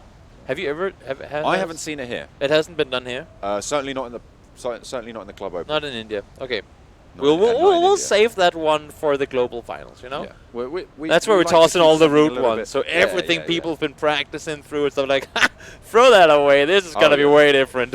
Who's got those armbands? Those We got the castle ending those on water Vikendi. wings. Who's got the and, water wings? They're going to be able to paddle themselves over. But no, HYDRA going a little bit split here, sending one of their players over to Los Leones, and the rest of them are going to Puerto Parisio. Yeah, this is going to be a pretty straightforward plane for the most part. I mean, sure, you can go down to Beldelmontes if you absolutely feel like you need to for whatever reason. So for teams, they should be able to go where they want. PixL getting it as hard for themselves, and then a surprisingly high amount of teams actually deciding to jump late up towards El Pozo. And I mean, now, with the circle being south, they can just make their way on down following that western line. But a bit of a surprise to me that so many teams are up and towards El Pozo, Alcantara, and La Copraria. And look at this, Bishma. He's using his outfit to his advantage. This is a nicely camouflaged outfit. Probably It's, as good as you can get in these in this terrain. It's very good. I mean, I know that in the Asian region on PUBG, and it's become more of a thing globally now as well, you can get the banana suit that we like to call the yellow one, and they always wore it on Miramar, and I was always like, why do they do that? Because it doesn't even almost look like it. But then on PC, with everybody playing on high digital vibrance, that yellow suit becomes orange-ish, and you're actually practically invisible on that map. We did just see one get run over. I'm not sure exactly if it was a teammate running his teammate over. I think it might be. I think they are just Yeah. on. Oh, no. Oh, no, it's not. It's India. There we Ooh, go. that's a tough loss early on. Scout is the IGL for Team India, so he's going to have to play a full-on sideline coach at this stage. That's unfortunate. Yeah, it really is. And GODL as well, taking casualties early on. That is only going to make things harder. Solar wants to do it as well. Grim's getting flushed. And they are just going to continue to go for it. GODL, they might be in with a second 16th place finish. Were they actually just trying to contest Seoul of all teams? The in team that Pochinki? just won. In Picado, I mean. The team that just won as well. Yeah. I mean, I like them for being ballsy. It's a risky play, and I like them for trying, but... I feel like they might have given up. Also, I was going to say, in all honesty, if you're in their situation and you need like 20 kill games, I mean, you're going to have to kill Seoul. You're going to have to kill one of the good teams, right? So might as well try and see if you can do it early before they get the good weapons. Because you know if you're going in late, you're less than likely... Was that a squeaky toy? That was my mouth making a sound because... Fair enough. I thought that was stepped on something. I have no idea. But, the thing is, if you fight them early, it's more likely you're going to encounter them with pistols or SMGs or shotguns. Exactly. So you can go for those coin toss fights where you know later on you aren't standing up to them time and time again. You actually have a better chance of winning if you know that team is a lot better if you fight them really, really early. Exactly. I think that's one of the... Could be potentially at least be one of the reasons that they decided to play it the way they did. I'm wondering if you can play a solo on that guitar there, or if it's just what do you say, unactivatable skin. Maybe. Like you would take it in hand and then you start one of the dance or maybe moves you need and stuff someone that you can else. start Maybe you need someone else to play it from the back. Ooh. That'd be pretty cool. But if you put it in your hand, you know, like the pen. Imagine if you're playing in first person, an enemy sneaks up behind you and starts playing it. Instead of just setting a dagger in your back, he starts playing on your guitar. Starts playing, and then you spin around, and he's already got the gun in your face. Yeah, that would be something. You pop your clogs all over the floor. That would be something. Yeah. Certainly would. But there's Assassin actually getting away. So GODL not out of it just yet. Soul. But kind of out of it. Yeah. I mean, they're kind of out of the tournament. I mean, Assassin, he is an assassin, but he needs a lot of assassination being done this game in order to... That's true. To even be remotely close to I was going to anything. say something about Game of Thrones, but I realized probably not. Oh, yeah, but not yet. Not yet. Probably Let's wait. Let's wait a while. Yeah. Also, I don't know how famous... About this current season. Oh, no, I was going to say, I don't know how famous Game of Thrones is in India, but I assume that it's such a big global phenomenon that everyone's watching. And there's other people not from India watching as well, and also the production squad as well who watch Game of Thrones, I'm assuming. But if we start doing spoilers, just like mute the stream. Yeah, exactly. They ain't casting anything else today. They are not saying anything else. All a dream. Yeah. Ugh. I love those shows where they spend 10 years doing it and then Ned Stark wakes up. They ruins it. Yeah, he wakes up. I still have my head on. In before it happens, and we just spoiled it. Yeah, jeez. At this point, I wouldn't be surprised anymore. Catlin, I had the worst dream. Yeah. Brawlers. Catlin, I had the worst dream. I had the worst dream. That was Scottish. Same to me. Well, it was something. I had the worst. Accents ain't really my thing. No. I only like the really, what do you say? Not stereotypical, but like the really characteristic ones. Scottish is like, I can't really pull it off. I feel like you have to be something British-ish to make a good Scottish accent. You know, like you don't have to be Scottish, but you just have to be, have the lingo kind of already within your. You have to be able to modify what you're saying to be a little bit closer. Can you also do an Irish one? Oh, I can. Is that like a big difference, or is it kind of similar? There's a very big difference. Oh, it is? I wouldn't know. I mean, I probably would know. To be fair, there's a lot of differences between the two sorts of accents that you do. So it's more of a nasal thing. This one is more of a Dublin accent. It's a little bit thicker. There is a... It's so funny. I love it. There is one of the very famous PUBG casters on PC. Richard Sims, great guy by the way. He's from, I think he's from the north side of England. He's north, yeah. Yeah, and he has like every time he says an A, like the letter A. Yeah. It's more of a sound. So it's like he got away with that. Oh, not that because that's a, but like he got away. I think like it's like it just sounds amazing. I love it because I don't know. I'm just used to hearing basic English, so when you get some of these people that talk with a very thick accent of whatever region it may be, it's just, I mean, it's so unique, and I just love it because it's not forced. It's not something they do to sound different. It's just actually the way it sounds, and I love it. I love it. Yeah, it's pretty cool. Yeah, it is. Should we do some PUBG casting? Yes. Okay. Assassin. Well, there's Assassin. He's still just sneaking away, sneaking about, seeing what he can get done. MegaStars, a little bit close to ZFX. for their liking. ZFX, one of the teams that really needs to put in a couple of points. They're sat on 160 points after that last game, and in order to get out, they're really looking to be able to jump up over 200. So 40 points over the next few games is definitely doable. It's definitely doable for them. If they stick to their averages, they should be able to make it happen. I'm surprised, honestly. Now, I know that Seoul had to fight off GODL earlier, but that's such a long time ago now that they, first of all, should be looted at this point. Second of all, probably should get going, because we saw the circle. It went south down towards Las Leones, so these guys have a little while to go. They are close, for sure, but they have a chance, knowing how few people jumped out early. They had a chance. I mean, I don't want to say half. They had a chance to go down and take some really good real estate, because there ain't a whole lot of it down there. And when you go south towards the water, the terrain, like levels between highs and lows, becomes so different. So the cliff sides are really big and stuff. And if you go down there late and there's nowhere for you to go, it's not like you can just make a U-turn or swerve around that one compound, because then you're sending yourself over a cliff and potentially dying anyway. See how those rotations pan out for all of these teams. Of course, with the shift down southeast, a lot of those late shift teams, late drop teams, will be moving relatively soon, actually, because of course that's. You'd hope so. I mean, because you can see the circle's already closing in. It's okay right, so. At the moment, of course, if you get a lot of loot on from somewhere like San Martin or something like that, you do have the meds to be able to out heal this first zone. Oh yeah, for sure, It's not that damaging, and you do have a lot of time to rotate. It's relatively slow, but as soon as those next circles come in, that's where it becomes dangerous. It does become quite tricky. Mega making their way on down as well, just hitting the circle as the new one pops. As we can see, it's not far north. Then we'll be able to see it on the minimap. It's not going through Impala either. So where are we going? That's the question. Well, they are driving north now, so... Okay, maybe it's northeast. Maybe it's a... and there's a car driving south. No, oh, he just had to make a U-turn. And then he gets hit. Why are you spending time turning your vehicle? Just get going already. Come on, let's get it going. But ISO, one of the teams that, again, a little bit of a middling performance at the moment. Going? 188 points. And they can start to jump up a little bit further. Where, Avi, what are you waiting for, buddy? Is it because they want to drive together? That he's just kind of chilling? But they have split up, and they have actually got separate vehicles as well. These buses... They do.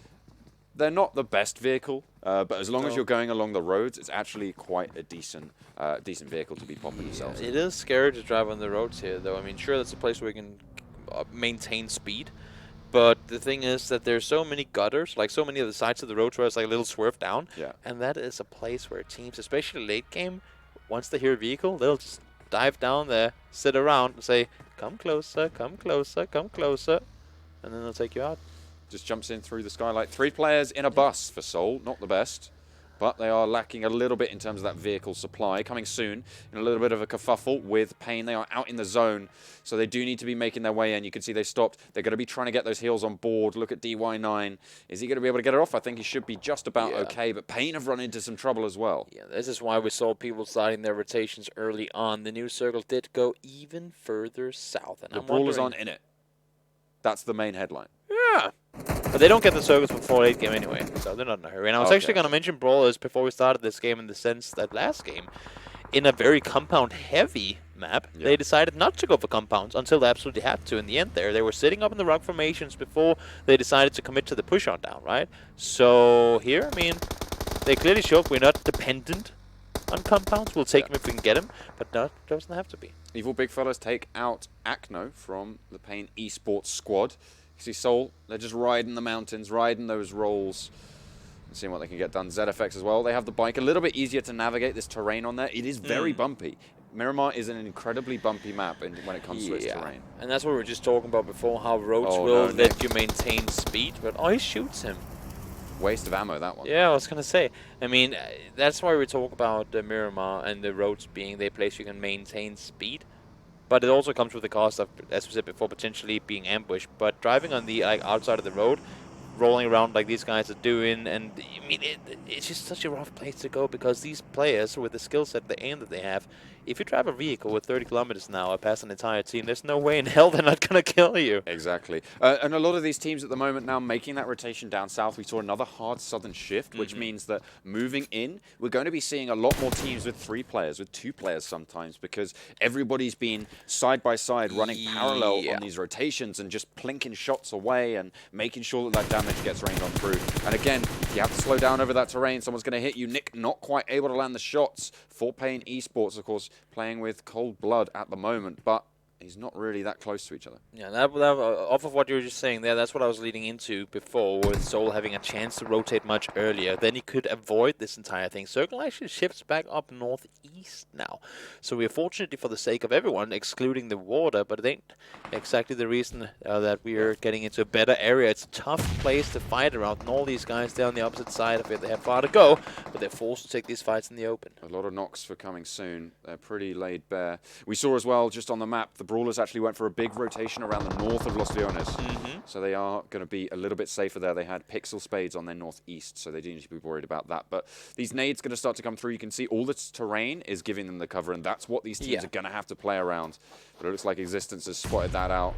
The res is not going to be able to come through just yet, I believe. Oh, no, they have managed to get people up, and they are starting to heal on through. So coming soon should be okay. Most of that damage actually coming from the blue, so their armor should be okay when it comes to it. You can see Mega there also still in it, trying to hold them off. But at this point, you might just want to take your vehicles, even potentially go back into the blue and get the rotation all around, because there's simply there's no point in a team that's playing well in it to spend it out here in the blue, taking fights. I mean, in the blue in a second's time. In the blue, taking these fights, and you can see they actually do decide to drive off. I like to see it. Yeah, and that's exactly what you're talking about. Just take the hit, use those meds, and save that armor, save the engages in Deer. You will need them later, so Absolutely. no reason in taking the engagements now. Ooh, Team India holding the top there. That's Assassin out. That's GODL going out in 16th yet again. Ripperoni. Absolutely. That's not what you want to see from them. That's pretty much going to completely confirm that they're they're not out. going to be able They're to make out. it through. They're out. They needed 50 points a map, so they're not going to be able to get Now that. they going out need in more. 16th. Yeah, pretty much. Yeah, that's not going to happen. Unfortunately. Well, yeah. They did make it, again, as I said before, though, they did make it to semifinals, and that is a huge accomplishment in itself. So please, despite you guys not having the time that you wanted in the semis, do be proud of yourself for making it here to begin with. Evil Big Fellas lose Sharko as it goes. Learn from past. We're going to be able to hold that one down. But there are players pretty close by. I believe that is the Team India to their south, who have only got 2 players remaining. I love how we have Sharko and we have Cave Sharko. Yeah, on the same team as well. Yeah, that's what I'm saying. Do we also have something else Sharko? It's like when you get like a shiny Pokemon. It's like you got the Sharko and then you got the Cave Sharko. It's like But the is variant. that, which one is the It's upgrade like the variant. Normally the one with the extra thing, right? But Cave just sounds kind of not developed. What? It I sounds guess kind of maybe, not but it evolved could be when like, it go back into the I'm cave. thinking the cave, you know, where you have to get flash to see. You Yeah, get the yeah. ability Oh, in the no, not original that Pokemon. one. Oh, where you run around and you cannot see anything. Yeah, yeah. And you constantly get to fight Subats. Yeah, yeah. Huh. Yeah, that's a nightmare. Old nightmares from my childhood on Game Boy. That was not fun. Or Sharkos, as it may be. They might be having to fight those as they roam around the caves. But Brawl, you're sitting in the center. And they get it. There we go. That's going to be a really huge... Look at the number of teams on the left-hand side there, on the west flank. Main thing for this circle is the circle center. It is the road crossing through the middle. And you're like, just a road we can just cross. But as we talked about before, these roads, they will either be on a high point or a low point, and here it's just one big valley going through the middle, and there's no way in hell you're crossing that without a fight. It's like that scene in Iron Man, where they're driving in the convoy in the middle of a valley, and then just get completely destroyed. Yeah, exactly. Something like that. That's pretty much exactly or what just happens. being a, what do you call them in Star Wars? The small speed thingies that Anakin is racing on. Oh, a pod racer. Yeah, pod racer, when they're like the men up on the top, you know, like the sand people. Sure. Something like that, too. They'll be back and in greater numbers. They're pretty good at shooting. They always tend to hit what they need to, right? That's true. They're better than the Stormtroopers. Yep, Tell yeah. you who else is better than Stormtroopers? It's Sidhu, able to land the shot for his team. Swag going down. Will get confirmed by Ninja. And learn from past, lose a player. Still, though, 15 teams standing, and everyone's trying to shift around towards that southern side of the circle. You can see there's rotation starting to come through. Soul, this is really risky. All 4 of them in a vehicle. They almost took a tumble as well. Yeah, they almost sent it off the cliff there, down into the cave. That would have been unfortunate. Which team just got eliminated, actually, there? I think it was either Coming Soon or Coming Pain Soon were taking a lot of eSports. casualties, that's for sure. I'm not sure if there was a full wipe on them. I think they're it was still Pain alive. eSports who went out there. Still alive. Yeah, Pain must have been the ones to get eliminated. You can see they're crawling down really quickly with these nades going down towards them, and that's the issue.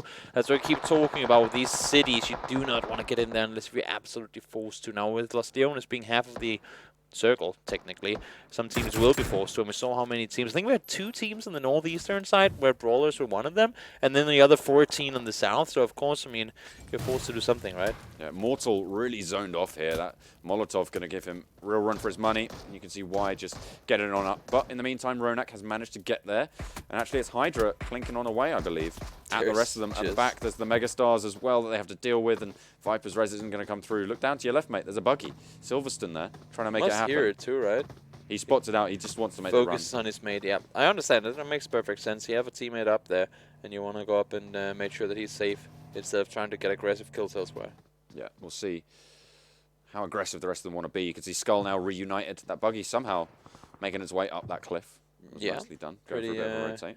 Pretty impressive. They are all on the edge of the circle, I believe. Yeah, just exactly.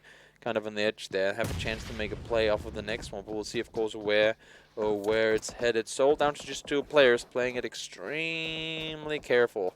And Soul as well, 2 kills to their name. They have a tough hill to make the cross on up, though. To make the top spot, of course, the Brawlers need to be racking themselves 11 points this map. Seems to be pretty doable. They've got the zone. Yeah. They aren't in any fights as well, which means they are going to have better armor supplies, better meds as well than pretty much anyone else in the game at this stage. Yeah, and you can see how long these guys have been playing. 8 minutes already, and we still have 14 teams left in the game. So coming by points easy, that is not a thing in this region whatsoever. ZFX in a really tricky spot there. They have to make the rotation around that mountain. You can't scale it. You can't go over the top of it. Everyone's going to be spotting you. This next circle is going to be really difficult for these southern teams, and they all have to make this break. Team India and ISO very, very close to each other. Seems like they do get a bit fortunate, though, in the sense that the circle sticks on the southern side of the road, mainly at least. They could still go with part of it back up on the northern side, but for the most part, I think the circle is south of the road. So for the team like Brawlers, they need to figure, do we cross now, or do we wait until we absolutely have to? Should it not come north again? You can see they actually have crossed. They have crossed the road. Sitting center, once again, we talk about these guys. Brawlers don't want to sit on the heavy-hitting side. That's why they don't get those 20-kill games. They can when they are forced to. We talked about that Erangel game yesterday, where they won it in the end of things, where they just completely wrecked. Everyone had like 3,200 damage done. They can if they have to, but they're saying, you know what? We're in the circle, sitting well in it. We know where the teams are fighting, and we don't need to take any aggressive plays right now. These pushes do need to come through from the south. You can see ISO already starting that rotation. Team India just medding up, getting ready. Learn from past are going to move out as well. So those 2 teams will clash ahead of them, and on the back, Team India might just be lucky with it. You can see Maximus Alpha as well in the fights, but these central positions really being occupied by Brawlers, as well as the opposite side of the road by ISO, but they have PixL Spades at their back who are going to be trying to take this position as well. They need to be very careful. Yeah, ISO are in for a tough one. They will most likely at least need to cross that road eventually, and right now, honestly, I know where their focus wants to be on the other side, but they need to keep in mind that there could still be other teams that aren't inside this circle yet. If they don't realize there's a team above them, could potentially be the help from Brawlers, actually. They could kind of give them the info off of shooting in the direction. But they have to have one guy looking backwards. Yeah. PixL Spades, they're still trying to make that rotation. They don't have to make it just yet, but teams are starting to fall now. I think that might be Soul out of the mix. So they aren't going to have a great score this game, and ZFX taking punishment as well. Brawlers still strong. They have the cover, they have the compound, and they have the circle. Everything going in their favor at this stage. The rest of the teams need to make something a little bit better than that. Not too sure what Novaking thinks he saw there. The thing for Brawlers, though, is that even though they have a good compound right now, they need to also, should the circle go further west, make it out of here alive. PixL Spades are out on that rotation. They weren't able to make the push. Brawlers able to take care of them nicely. Learn from past. They were in the circle. They have Team India at their back. SKUL are going to be trying to contest with HYDRA for the top of the ridge here. And then, of course, you've got ISO across the road from Brawlers. So you've really got sort of 3 engages going on in these main key points. But look at Brawlers, the way that compound is set. You have a huge wall on the left side of it, on the western side of it. If they have to run up that, if they get pinned by a team that is up that hillside and they get pinned inside the compound, it's going to be oh so difficult for them to go anywhere. Viru just out in the blue. You can't be out there that late, but his teammate moving in straight in towards Maximus Alpha. And huge shift coming through onto HYDRA. Right there. And Brawlers will have to do just that. They'll have to make their way up. So are they going to do it now or are they going to do it later? They will have to do it eventually, that's for sure. Might want to do it now rather than later. You can see they're making their way on up. And if they get an angle on towards them, that could be the death of Brawlers. But we'll have to wait and see when they're going to make that move on. One player, it seems like, from Brawlers on the minimap there in the corner has made his way down towards the circle already. I believe it's maybe Dark there moving on forward. The under fire from Maximus Alpha. I think that's going to be all of them out. Yeah, Maximus Alpha can't quite breach. And that northern side is there, but there is a wild card here at the moment. You do have ZFX. You've got Demon King trying to snake his way in. Last player remaining for ZFX. And they do need to try and be getting in there. Certainly later in the placements, more points on the board. They need to keep up those averages. Sneaky peeky, sneaky peeky. I'm afraid that other teams might spot you out. But they're going to hear that. He goes for the spray. He hits the down player. Too. He gets the flush and he gets a point, but goes out in 9th. In all fairness, wouldn't have made the biggest difference because there's no way he could have gotten the rest up anyway in Circle 6. So he was going to die. It was just a matter of who was getting the kill points. Yeah. Brawlers, they are leaving now. They are leaving, but as you can see, fully focused up above them. They know where to expect the threat, I guess you can say.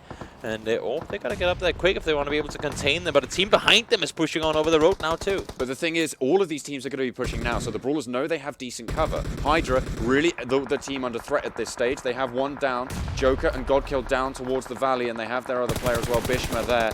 One gets flushed, but there's the knock coming through. Beautiful shots on out, and Brawlers strike from the back. Drygo going down as Existence gets knocked, as we saw earlier, from over the ridge. There's Bishma falling down low as well. The nades need to come through, but Brawlers getting plinked away at the back. That's ISO. They're starting to chime in. Frost is there to watch the backside, and that's huge numbers of downs going for ISO. Yeah. Brawl get a lot of kills. Brawl did lose one player, Nova King down just before, and all the other guys are taking damage too. They've been spending way too much time down here.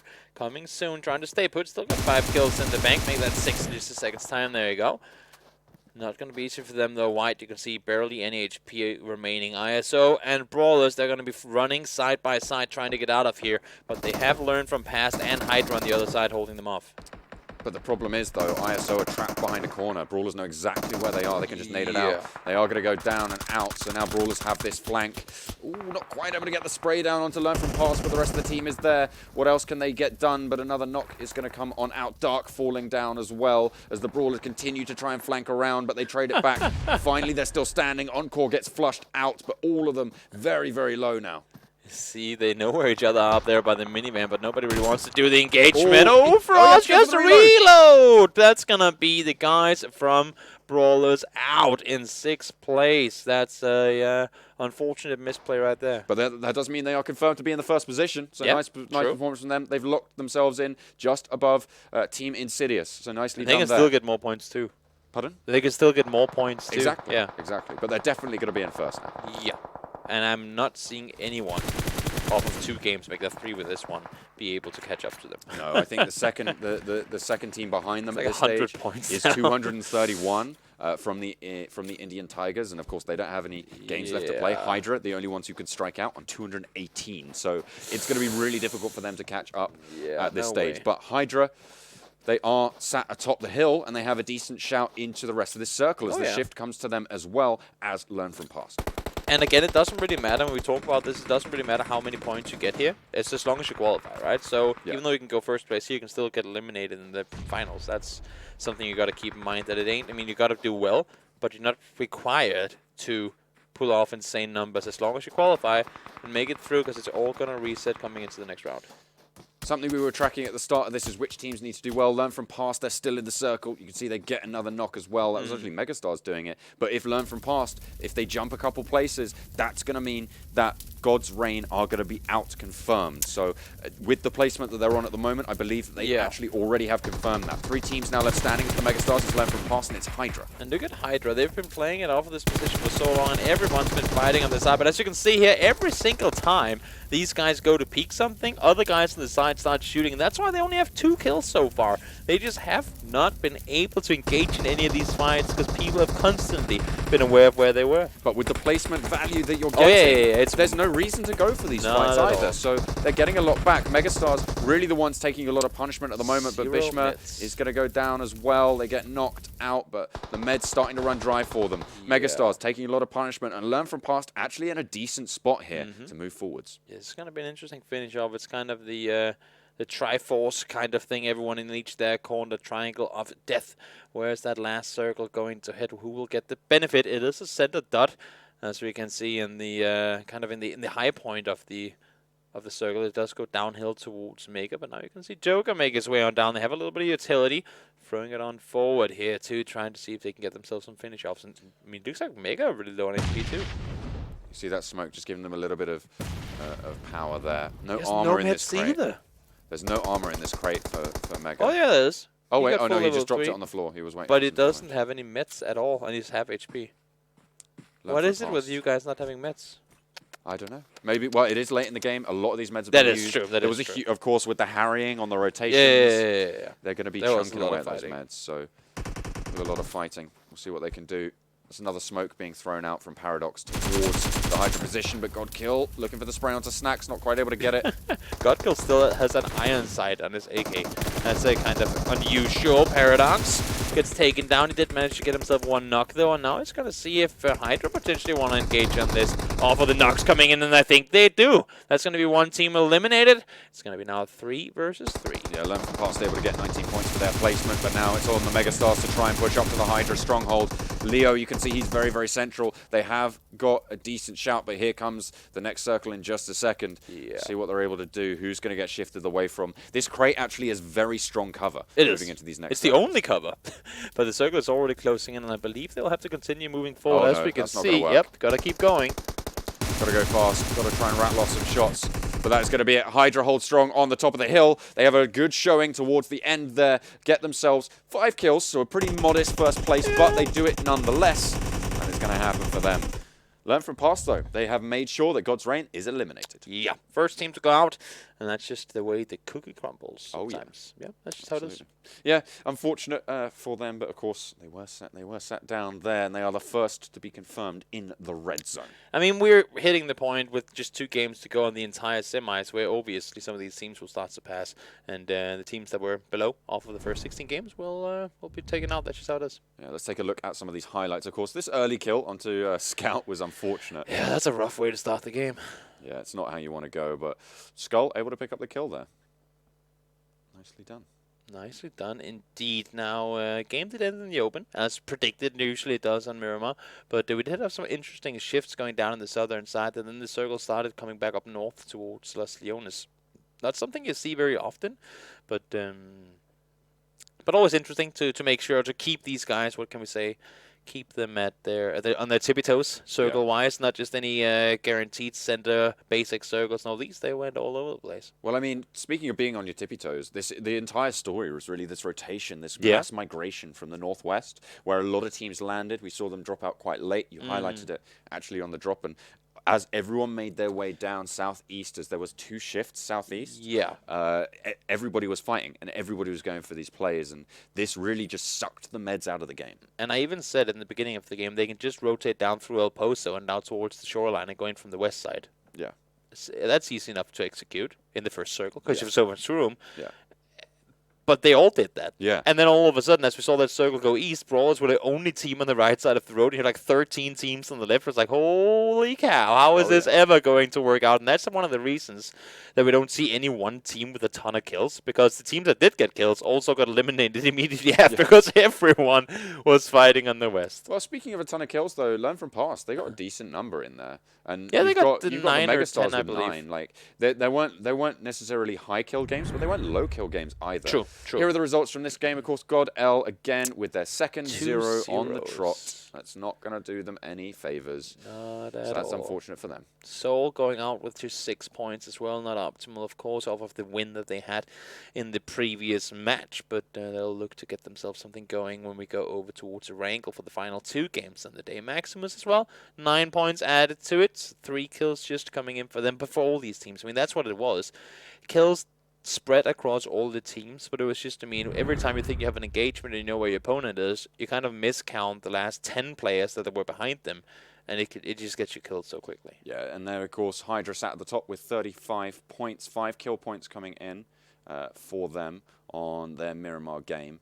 MegaStars as well, they posted some really strong results, and it's the time where they needed to do it as well, because this is where you need to be posting that. They are now sat in 7th position overall in the tournament, which means that they're going to be really strong moving forwards. They're now on 221 points, so they're kind of in a safe spot off the back of a really strong showing. Also, we see get themselves, I believe it was 20 points that game. Pretty good performance. Talked about them coming into that last game, how they that showed me that they could when they had to, and here getting 2 decent games back to back, and they might be enough to push them on forward and make their way on in. We see the damage dealers here on our screen coming soon, of course. White being on top, who was shooting the entire game pretty much, and yeah, throws him up there. 742 damage done, very impressive. So ISO now on the border. Evil Big Fellas, though, they didn't really have a shout there. Now, I'm not too sure where they finished. I'm not sure if I actually caught it on the tables, but they need a few more points to come in on that game. They'll probably get that, though. I mean, they're playing Erangel next for the final 2 games. Should be enough for them to bounce. And it's familiar territory, right? Erangel is where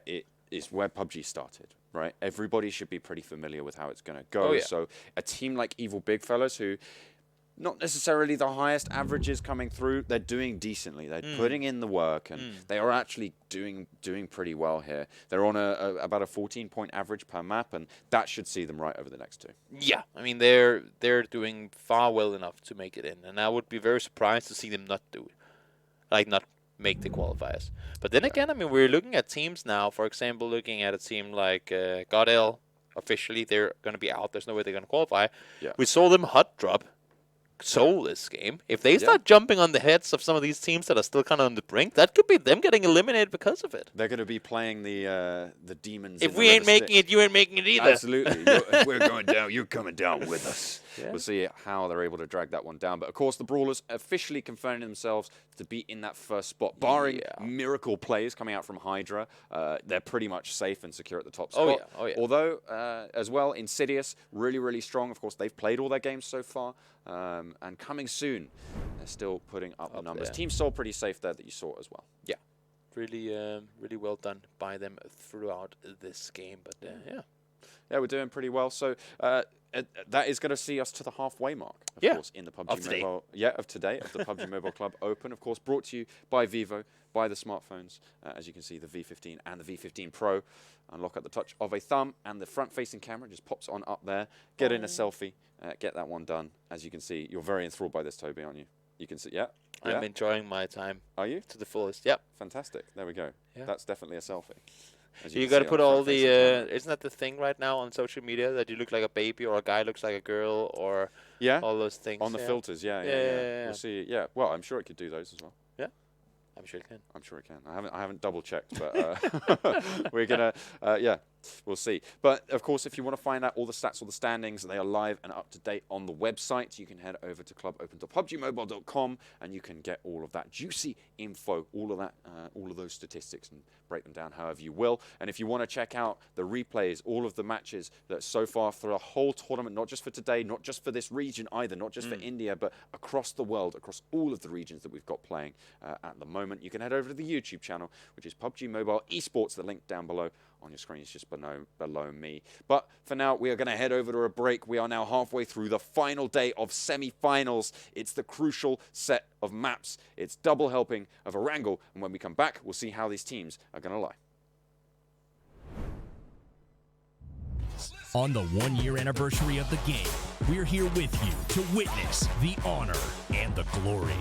The Anniversary Royale Pass will go live as scheduled with the usual variety of rewards and a load of anniversary exclusive items, such as the brilliant anniversary outfit, the retro anniversary set, and the L&Q Chicken M762 finish. Don't miss out. PUBG Mobile, be the one. UC spent Royale Pass will be fully refunded as your Royale Pass ranks up, so you can buy next season's pass. Royale Pass. You deserve it.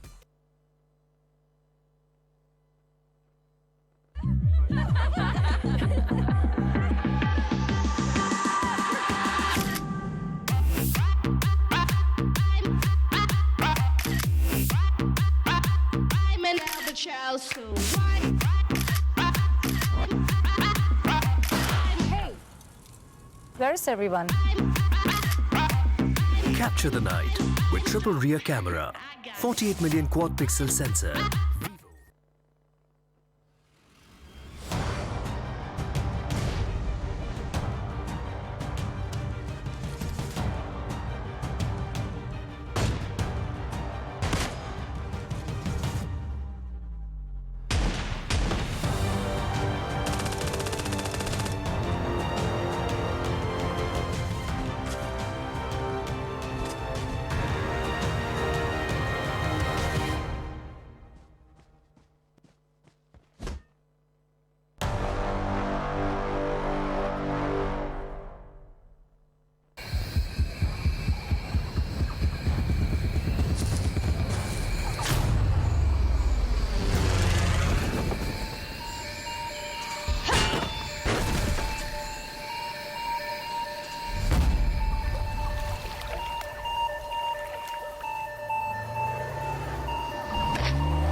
Play PUBG Mobile for free.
One year ago today, PUBG Mobile went online in over 200 countries. On the one-year anniversary of the game, we're here with you to witness the honor and the glory.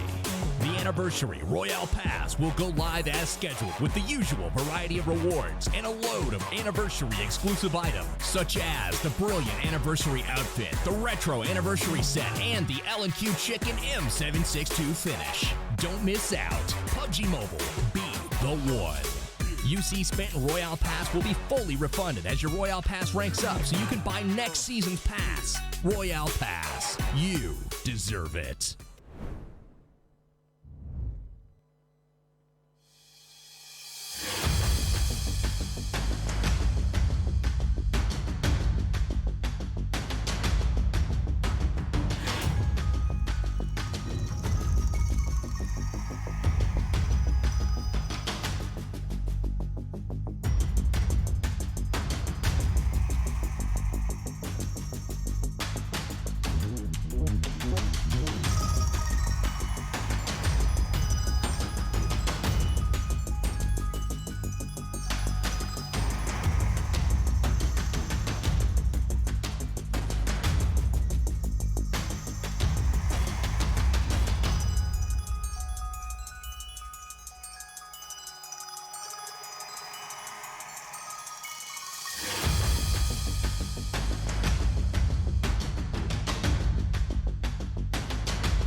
we are back to basics. Erangel, the double serving to end where we started.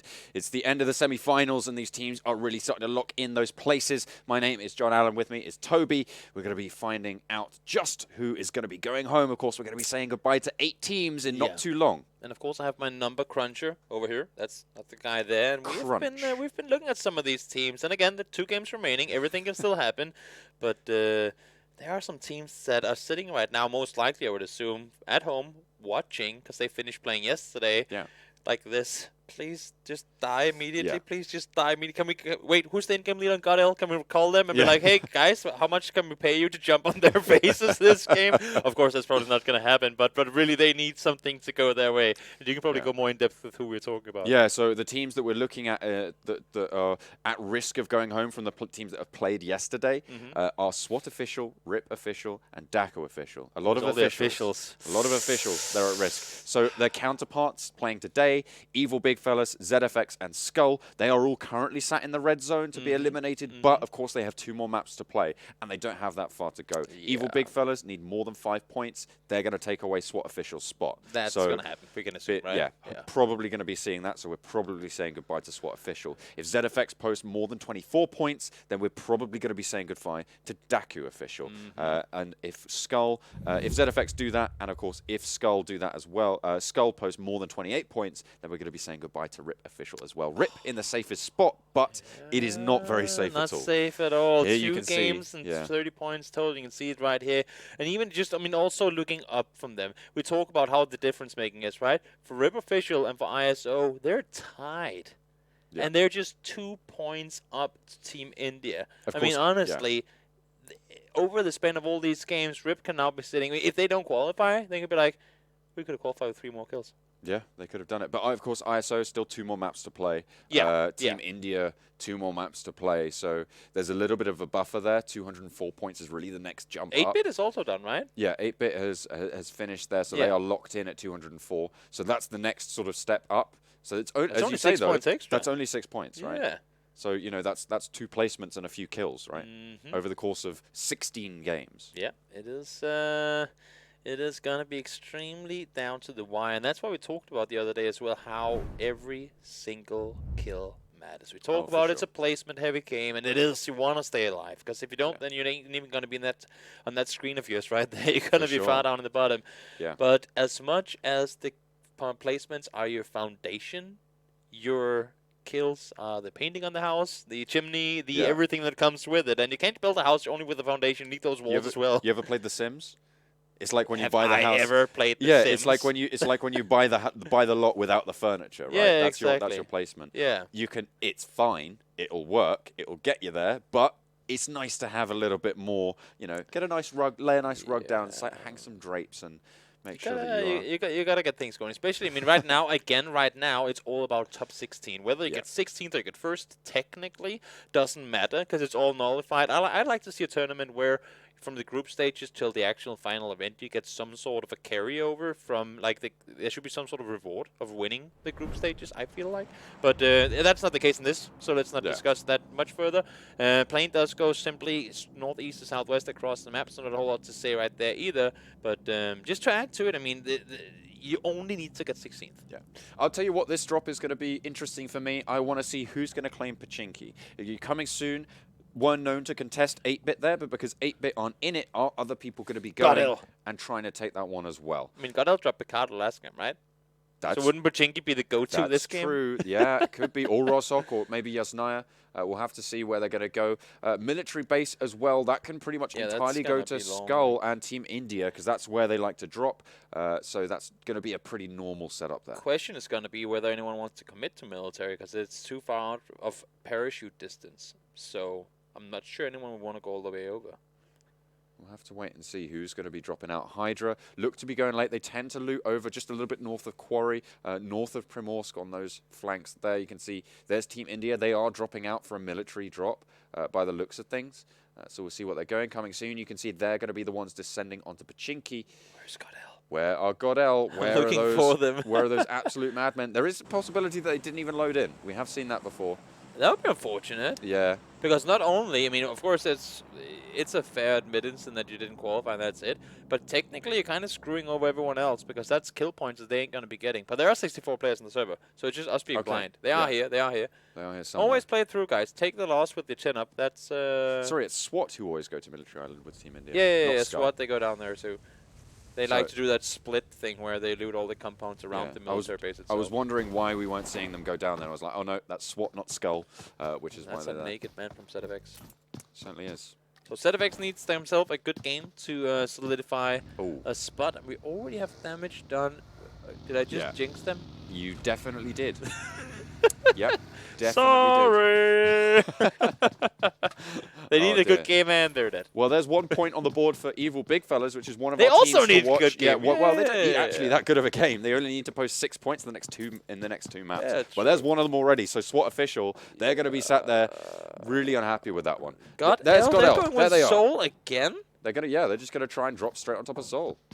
Is that a personal vendetta thing, you think? Maybe. I mean, in all honesty, one thing is they go Picado. That's one of those. It's send that doesn't really matter. It's pretty obvious for team to go there, just because that is more commonly known as the hot drop thing, just like Hacienda is. And, but containers, they have got to be going here, knowing that Soul went there, and now they just want to kind of mess with them. But then again, Soul they're already guaranteed to be in. Yeah. So if you want to BM somebody or do something, then why not contest the team that you can actually make a difference on?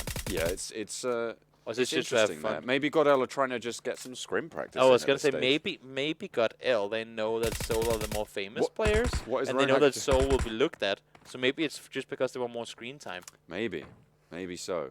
But maybe if Ronak could hit a shot, something would go different. Oh, that's they're just playing with their food. Yeah, okay, fair enough. But yeah, so that's pretty normal. I mean, Seoul, they are known to go to South George, to these containers. Yeah, that's what I'm saying, but GODL ain't. So, yeah, absolutely. I mean, yeah, they aren't known to do very well. So, we'll see what they're able to get done. Actually, Seoul taking a bit of punishment here. GODL have got some... me confused. It really, really does. But, yeah, again, we saw the circle earlier on. It was just a little bit northwesterly. So teams like HYDRA, they're going to be moving up that coast. Of course, looting just a little bit to the west of Gatka. So they should be pretty happy with that. Have they just agreed to not fight each other here? I don't know exactly what's going on here. Assassin making his way around. See Piper trying to see if he can get some kills over on this side. Hash taking a lot of fire. His weapon, no shots connected. Assassin is playing from the ultimate Ezio Auditore position. For those of you guys who ever played that game, up on the creative top, would be amazing to see him just sort of like the eagle jump out from the top and just like put his knife. Yeah, he needs to sync. He needs to sync his map up first, and then he can. Oh yeah, of course you have to first do the whole map overview thingy. Yeah, and then. Imagine that being a thing in PUBG. That would be pretty cool. But then again, everybody knows what the map looks like, so. Yeah. Unless it changed, unless it was dynamic. Yeah, so the cities could be everywhere. You never know. Or like the layout in the cities could be different. So the containers could be connected differently or something. Or just like the container area could be where the prison area is. Like the entire whole thing could like always move around. Yeah, to be fair, there's enough complaints about RNG without that happening. And you never knew what was where. Yeah. It's like, well, oh, I guess we gotta look in the air when we fly on over. Yeah, that would be pretty interesting. Allow for modding, and that would happen within a day. Always just I think spots he's the been top. spotted. Yeah, he did spot out Assassin, I think, but he's been a heavy hitter too. He's been a beast with those bold actions. Would be interesting to see if he can get himself a shot on towards him. He does get spotted out now. Yeah, Awace actually coming into the semi-finals. Awace was tied top fragger with Cartoons from TeamINSIDIOUS on 19 kills. Sorry, coming into week number 2 of the semi-finals, I should say. Was there Soul actually getting knocked, but getting knocked in response? GODL, they are trading. They are going to get flushed. Okay, Awace is out, and Grims is able to pick it up. Where is the help?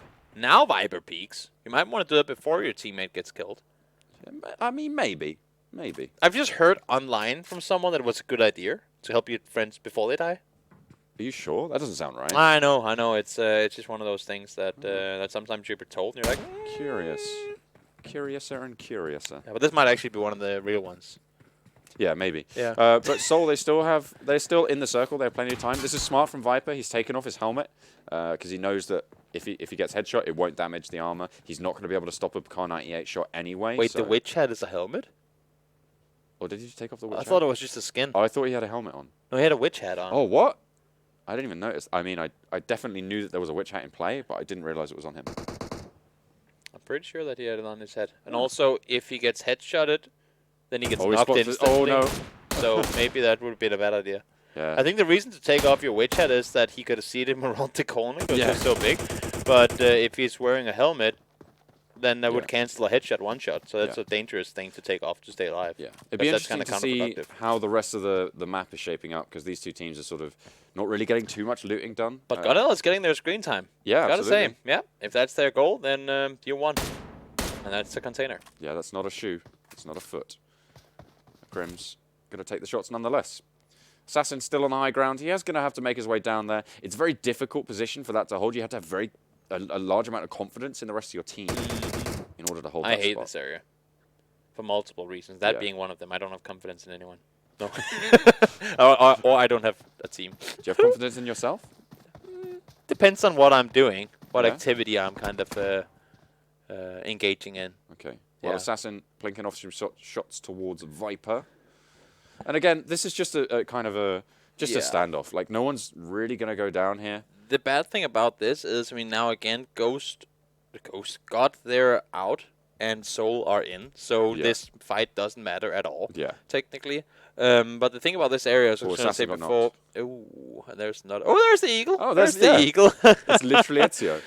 There you go. No, but the thing about this area of the map is that once you have this, like, there's such a big contrast place. Everything is crammed in here like a full city, and then everything around there's water and a huge open field. It's just like once you finish the fight in here, which you pretty much never finish with all your 4 players alive, you still have a huge, massive, annoying as beep field to cross to get any sort of vehicles or go anywhere, pretty Yeah. much. And that's where teams will just line up and say, well, whenever you're ready to leave, we'll kill you.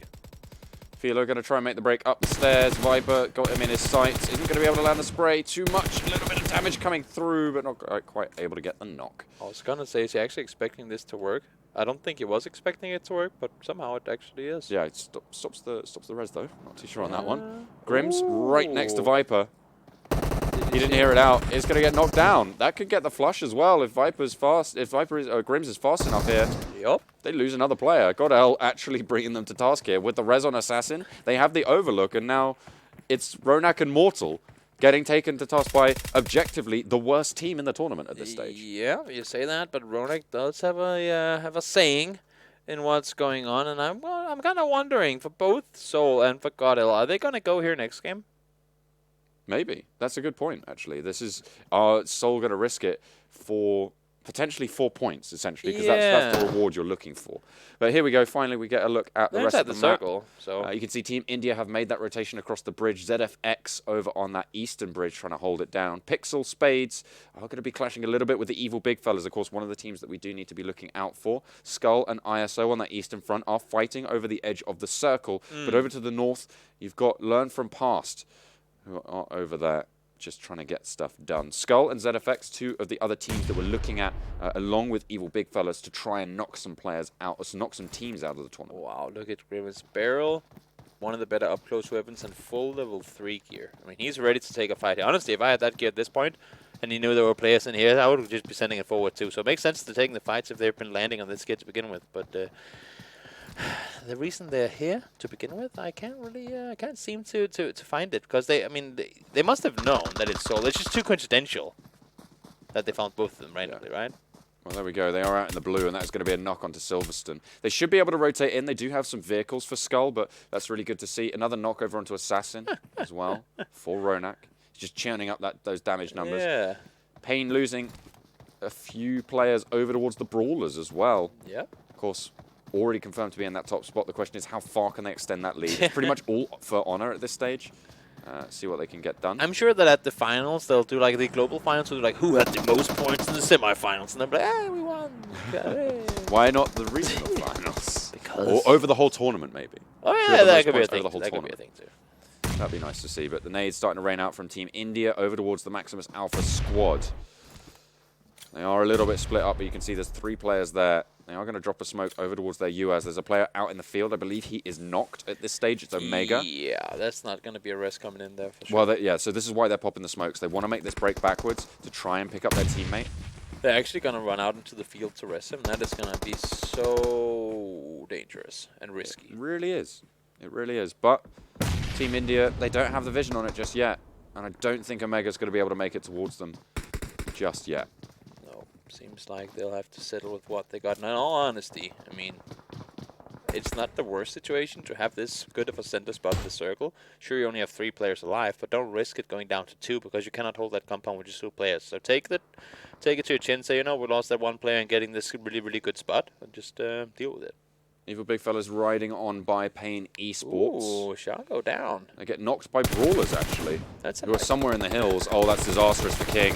Needs to try and just roll on through, able to get away for now, but the shots can still come on down for Trance. Looking for the spray, might just be out of range now, and that is such a lucky turn of events for King. Trance? He's still not out of the fire yet. He just sailed straight on over that the chopstick. You can, of course, do that with enough speed, but he's going to crash straight into this location. Pretty decent in terms of cover, but leaving it not so strong. Brawlers center circle, as they like to be, and they get the next one as well. SKUL and ISO both on that eastern side. SKUL need to post some good numbers here. ZFX, they've got an open circle in order to try and escape that as well. They need to post about 29 points in the next 2 maps. And of course, Evil Big Fellas as well. You can see they're on the northwest. Quick little tips with Toby. When you're shooting at a vehicle, use all your bullets before you reload. Because first you reloaded with 8, then you reloaded with 20. It's like, if you're going to shoot the vehicle anyway, you're just wasting time, potentially. That, like, the time gap you have to take him out is marginally narrowed if you start reloading when you don't have to. There you go. Tips with Toby. Does it have a theme tune? Tips with Toby? Tips with Toby. There you go. Don't waste your ammo. Don't trademark, use by the way. Trademark, less by the way. than your full mag when you're spraying away. But Team India, they've got the bead over onto the Brawlers. A shot is there from the M24, but it's not going to hit. Or it might have hit actually onto Frost. And a little bit more tack damage coming through onto Nova King. I don't think they've realized where it's getting shot from, but finally they're going to be able to get the bead on. Get into cover, Nova King. Oh, you're going to get a lot of damage sent your way. Again. Just about there. He's going to get another shot, but not going to be able to land it. The knocks just unfortunately not coming through on Brawlers. Stacking the damage up, and we can see right here as well, come in soon, getting pulled up on their compound has been breached, and now they have to give the shack, or they shack the warehouse over to the guys in Pain on the other side. Oh, PixL, actually. PixL Rain, they have got the warehouse. They should be okay with that. MegaStars, they have been spotted out. You can see there's the smoke. Can just trying to move on forwards. Still, it's GODL and SOUL clashing. You can see in the kill feed, finally they're going out. But no teams have gone out yet. Nope, they're just chilling, fighting a little more. Now they're fighting in the blue. Again, neither of them have anything to play for. So, other than pride or, I don't know what GODL is playing for this point, but they're getting killed, so. Sure. Oh, I mean, why not? Another knockover onto the MegaStars over on the I mean, if you're going to backside. practice, might as well practice against some of the best, right? Yeah. Yeah, sure, why not? Absolutely. Yeah. Maybe they're just trying to pad their damage. And also, they don't have anything to play for. If you were trying to go up against a team that had a brink-like chance of going out, you would be looked at as the kind of BM team that is doing that. Now you take the fight against a team you know is already guaranteed. Yeah, so neither of them, like they can both really do it without any worries. Which is probably also a reason they're sticking MegaStars around. taking a lot of damage. I think there was a flush coming over as well. Again, so many knocks going over onto GODL. Yeah, I don't know how they're not eliminated yet, but they were. Yeah. Of course, 4 guys alive with 2 opponents, so they have a little more room for that. PixL Spades, they're happy to hold up here at the moment. They don't need to push out. If this next circle don't go towards them, they're completely screwed, though, because they have 0 info on what's happening outside of this warehouse, other than the fact that they have a team right next to them. Yeah, and it's pretty difficult to move. Daljit is not quite able to land all of those shots, but there is an Orb, very close to Orb as well. So they should be pretty happy with that pickup if they can get over to it. Great. Look at how it's shifted. You see Morsel making his rotation. He's been knocked, I believe. And, yep, that's what happens. Philo made his way on down as well. So these are the sorry reminiscence of SOUL and GODL. Just 1 player alive from each team with neither of them really getting anything positive out of it. Ronak went down to the circle too, so that's going to be SOUL out in 16th place.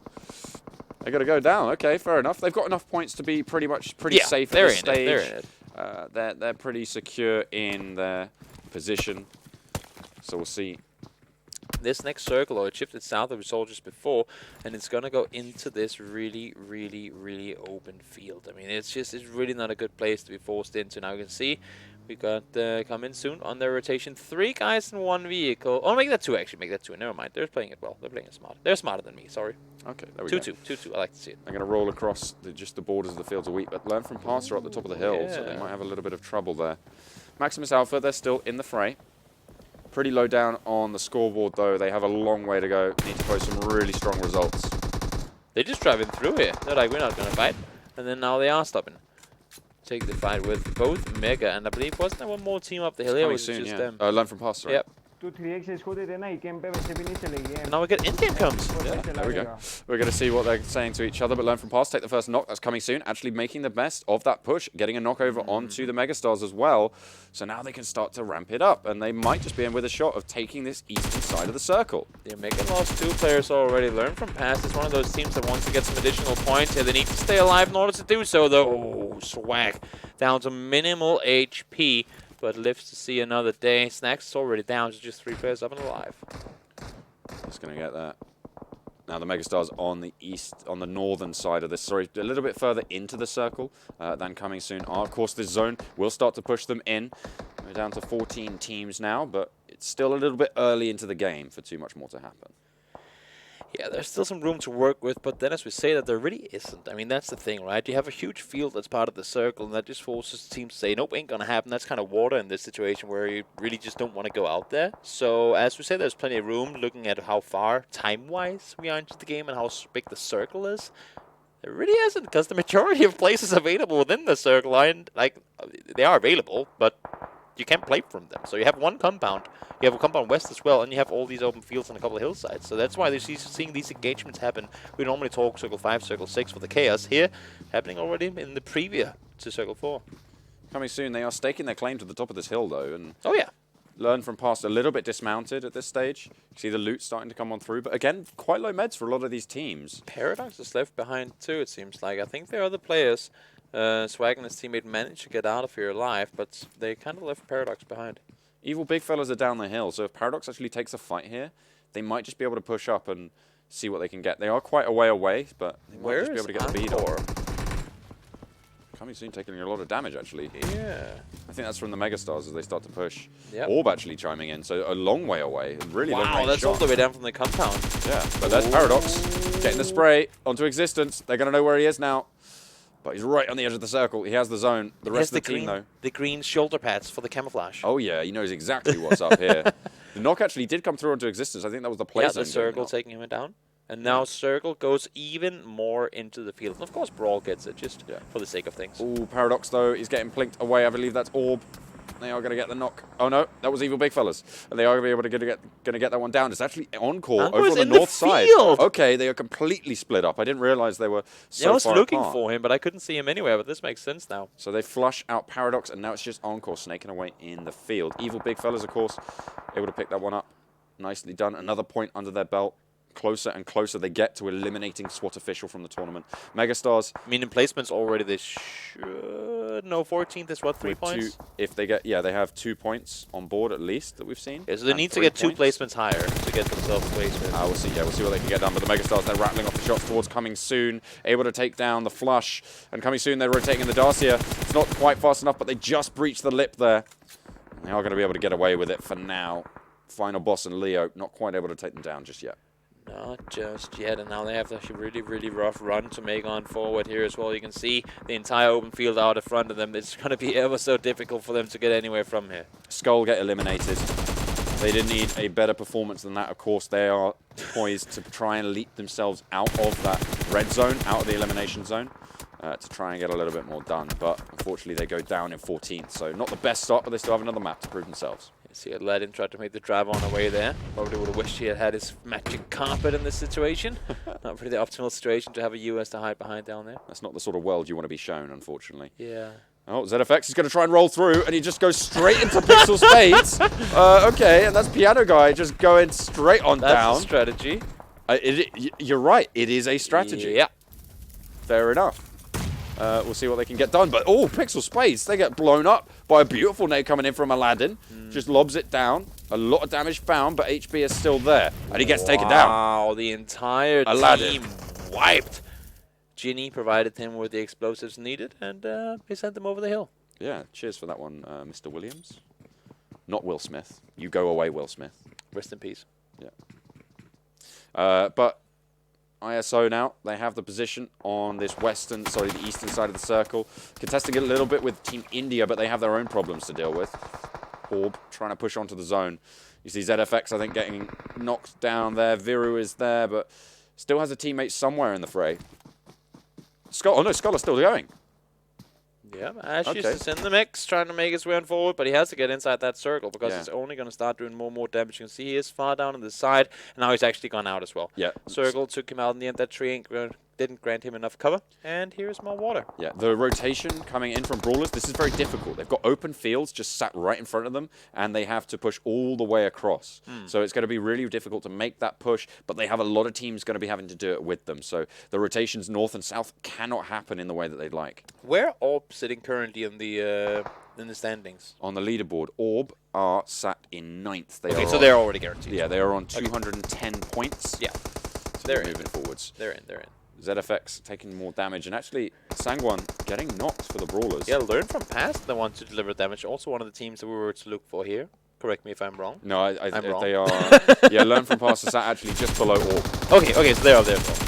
Yeah, so Team India though, they're getting pushed on. Will be able to get one knock. Will he get more? No. Trance not quite able to hold. Here's Daljit getting punished as well. Orb doing very, very well here. And they are going to be able to wipe out Team India in 10th place. And it's kind of interesting that all these top teams are fighting each other right now. No, Team India still have a player. Sorry, my mistake. There's still one guy up and a kick in. But for all these teams that aren't in just yet, to see Brawl fight coming soon, to see Team India fight, Orb and all this happening, if you're a team that hasn't qualified just guaranteedly, and you see all these top hitters taking casualties now, that's going to set you up for a much better late game. You know Soul's out. You know that Team India is very, very low. Yeah. The only worry that you have is the players currently sat at the hill. You have the Brawlers coming across. That's who you're really looking for, and HYDRA, who have that position. But if ZFX can start to deal with them, then they might just be in with a little bit of luck. And you see there, Akno getting confirmed, and I believe that's paying eSports out in 6th. Kratos prone behind his Bucky in the field. This is not at all an optimal position to be forced into. All you can do from here really is just lay low and hope people don't spot you out. ISO have been pretty decent with those nades. We saw it with Aladdin before, but he's just checking out this path. He knows this player's going to be snaking around, and if HYDRA get the bead on Ninja, he's pretty much dead. Yeah, so, there's not a whole lot he can do from here. But he has to just try and shimmy into the circle. That Molotov actually landed on Kratos. Ooh! That's fortunate. Now he starts shooting too. That might be the audible cue needed for some of these guys that are currently a bit further centered in the circle than he is. Or you can just crawl over and take his spot. Yeah, India now out of this game. They go out in 6th, so not a terrible performance at all. So any of the teams here, any of the teams that are in on the brink? Not really. Maximus Alpha, they need to put up some big numbers. Potentially they could come through, but it's really an outside They'll need a win chance. here and a really good performance next game. Yeah, exactly. So they need the double strong performance. So they have a shout in this one, though. They have a decent central position. HYDRA have to push down over the lip, but they've got the Brawlers on their back and Orb breathing down their neck. Orb pretty low, though, so they might be in with a better chance here. Brawl communicating with one another in languages we unfortunately do not. I mean, I can only talk for myself. Do you speak Hindi? No? No. Unfortunately. Ooh, yeah, But that's Ninja, yeah. That's about it. That's going to game dead most likely soon as well. There you go. ISO he goes out. and Dark takes him out. In 5th. So now 4 teams remain. They're all on this hillside. The shift goes a little bit towards HYDRA. No one really has that center circle. So Brawlers can start to push in if they want to. They have the most players, I believe, alive of any teams remaining. Yeah, everyone's been taking casualties, but HYDRA actually still sitting with 4 alive up there on the northern or southern side, zombie up the hills.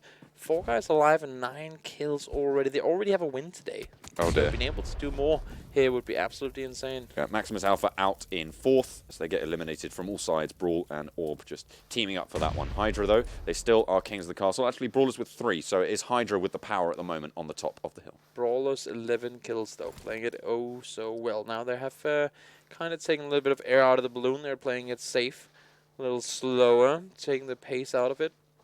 And understandably so. I mean, this is what I like to see in some of these top teams. I mean, even though they're guaranteed to be in by a long run, yeah, they still use every single game because they know there are tougher opponents to come. They know they're going further, but they will meet these teams again Yeah. in the LAN event, and they need to continuously practice. And why not use the games against the guys you'll actually get to fight against to get it going your way? HYDRA!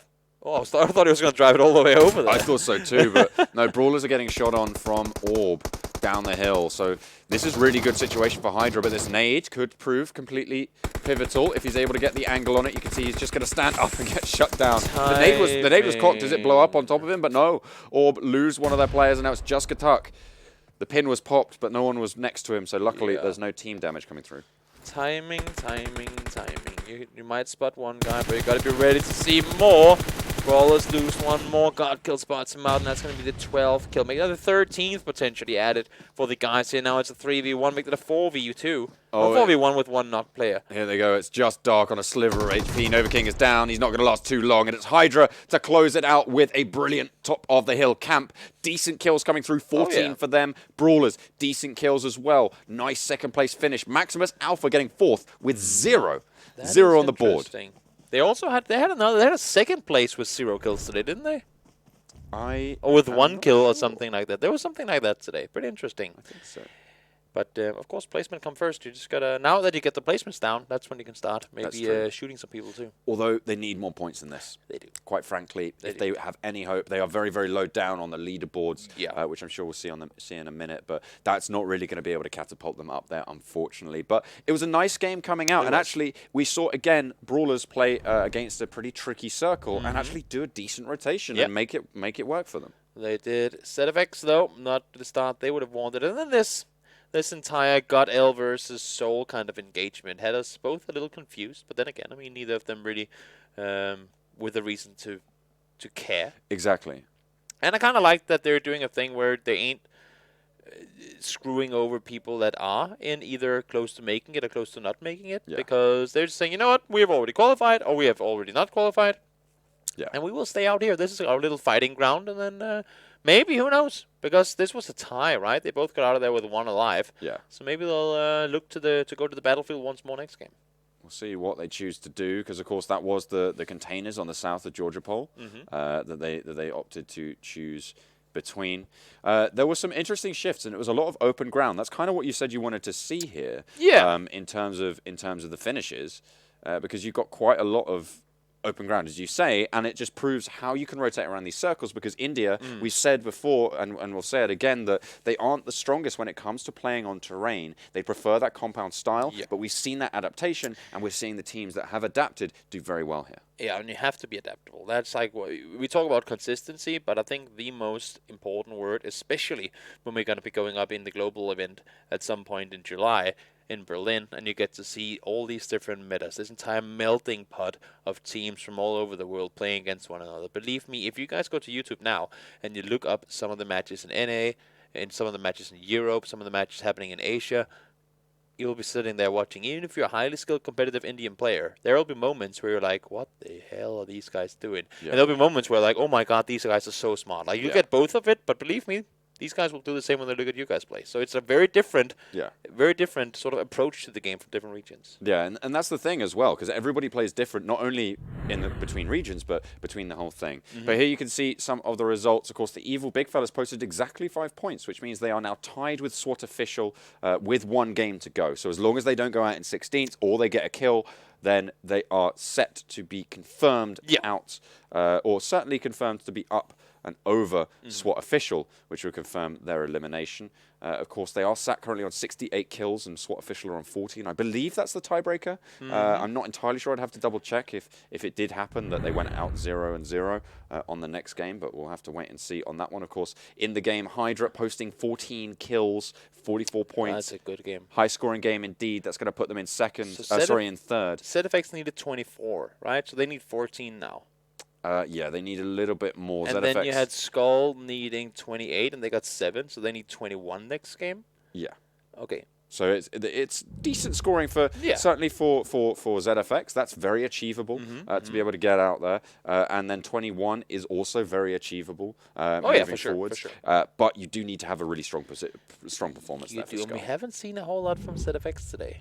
No, that is true. They have been pretty inconsistent. Not yesterday either, to be honest. Yeah, when it comes to the results, I mean, today they've posted positioned 12th in terms of points, 8th in terms of points, and then 8th in terms of points again. So very middling.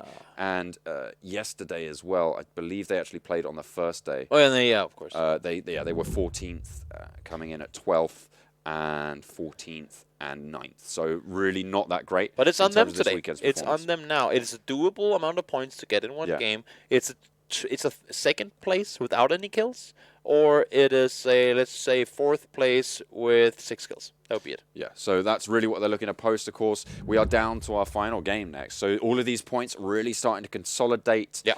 A lot of these teams really going to try and push out. Unfortunately, there are a few teams who are pretty much confirmed cannot get through. So here is a look at the standings as Evil they in, are. actually. You can see it there.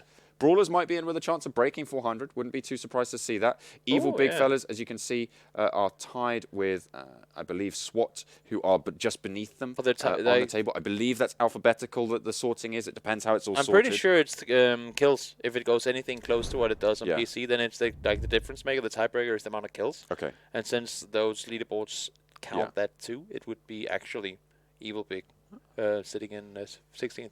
Yeah, well, there we go. We'll have to get a full break. I'll break it down a little bit in my mind during the break, and we'll come back with the final game. Of course, the PUBG Mobile Club Open brought to you by the official smartphone, the Vivo devices. Of course, you can check out the V15 and the V15 Pro at your leisure. If you want to check out all the stats and standings over on the tournament, you can head over to the website, clubopen.pubgmobile.com, and you can see what is going on. Of course, we only have one map left to go, so we're going to see what can happen. And if you want to check out the replays about what has happened across all the regions, then you can head over to the YouTube channel. That's PUBG Mobile Esports, and you can check out all the replays for every region. But we are going to head over to a break. We are nearly done now with the semi-finals. When we come back, we'll have the final game. It will be Erangel. It will finish where we started, and we'll be saying goodbye to 8 teams. Which ones they are, that remains to be seen. Don't go anywhere.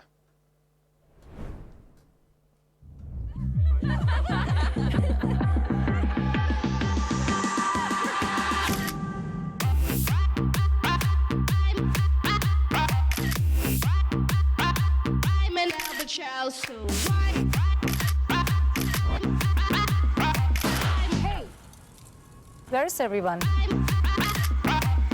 Capture the night with triple rear camera, 48 million quad pixel sensor.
Play PUBG Mobile for free.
1 year ago today, PUBG Mobile went online in over 200 countries. On the 1 year anniversary of the game, we're here with you to witness the honor and the glory.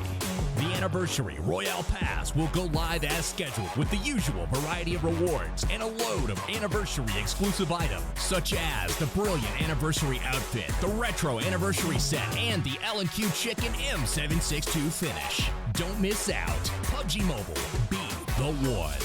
UC spent in Royale Pass will be fully refunded as your Royale Pass ranks up, so you can buy next season's pass. Royale Pass, you deserve it.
the final game is upon us for the semi-finals here at the PUBG Mobile Club Open 2019.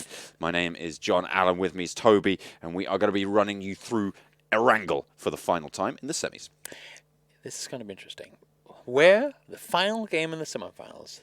A lot is on the line for a few teams. Yeah. A lot of them are already guaranteed. A lot of the ones that will go Yeah. out have gone out kind of already. Yeah. But there's still that little area around, like, what's, let's say, 14th down to 18th place right now, where things Yeah. can go back and forth.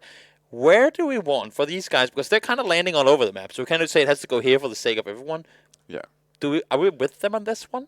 In saying it should just be center, fair for everyone? Or do we want it to go somewhere really rude that could be interesting to Zaki see? Circle.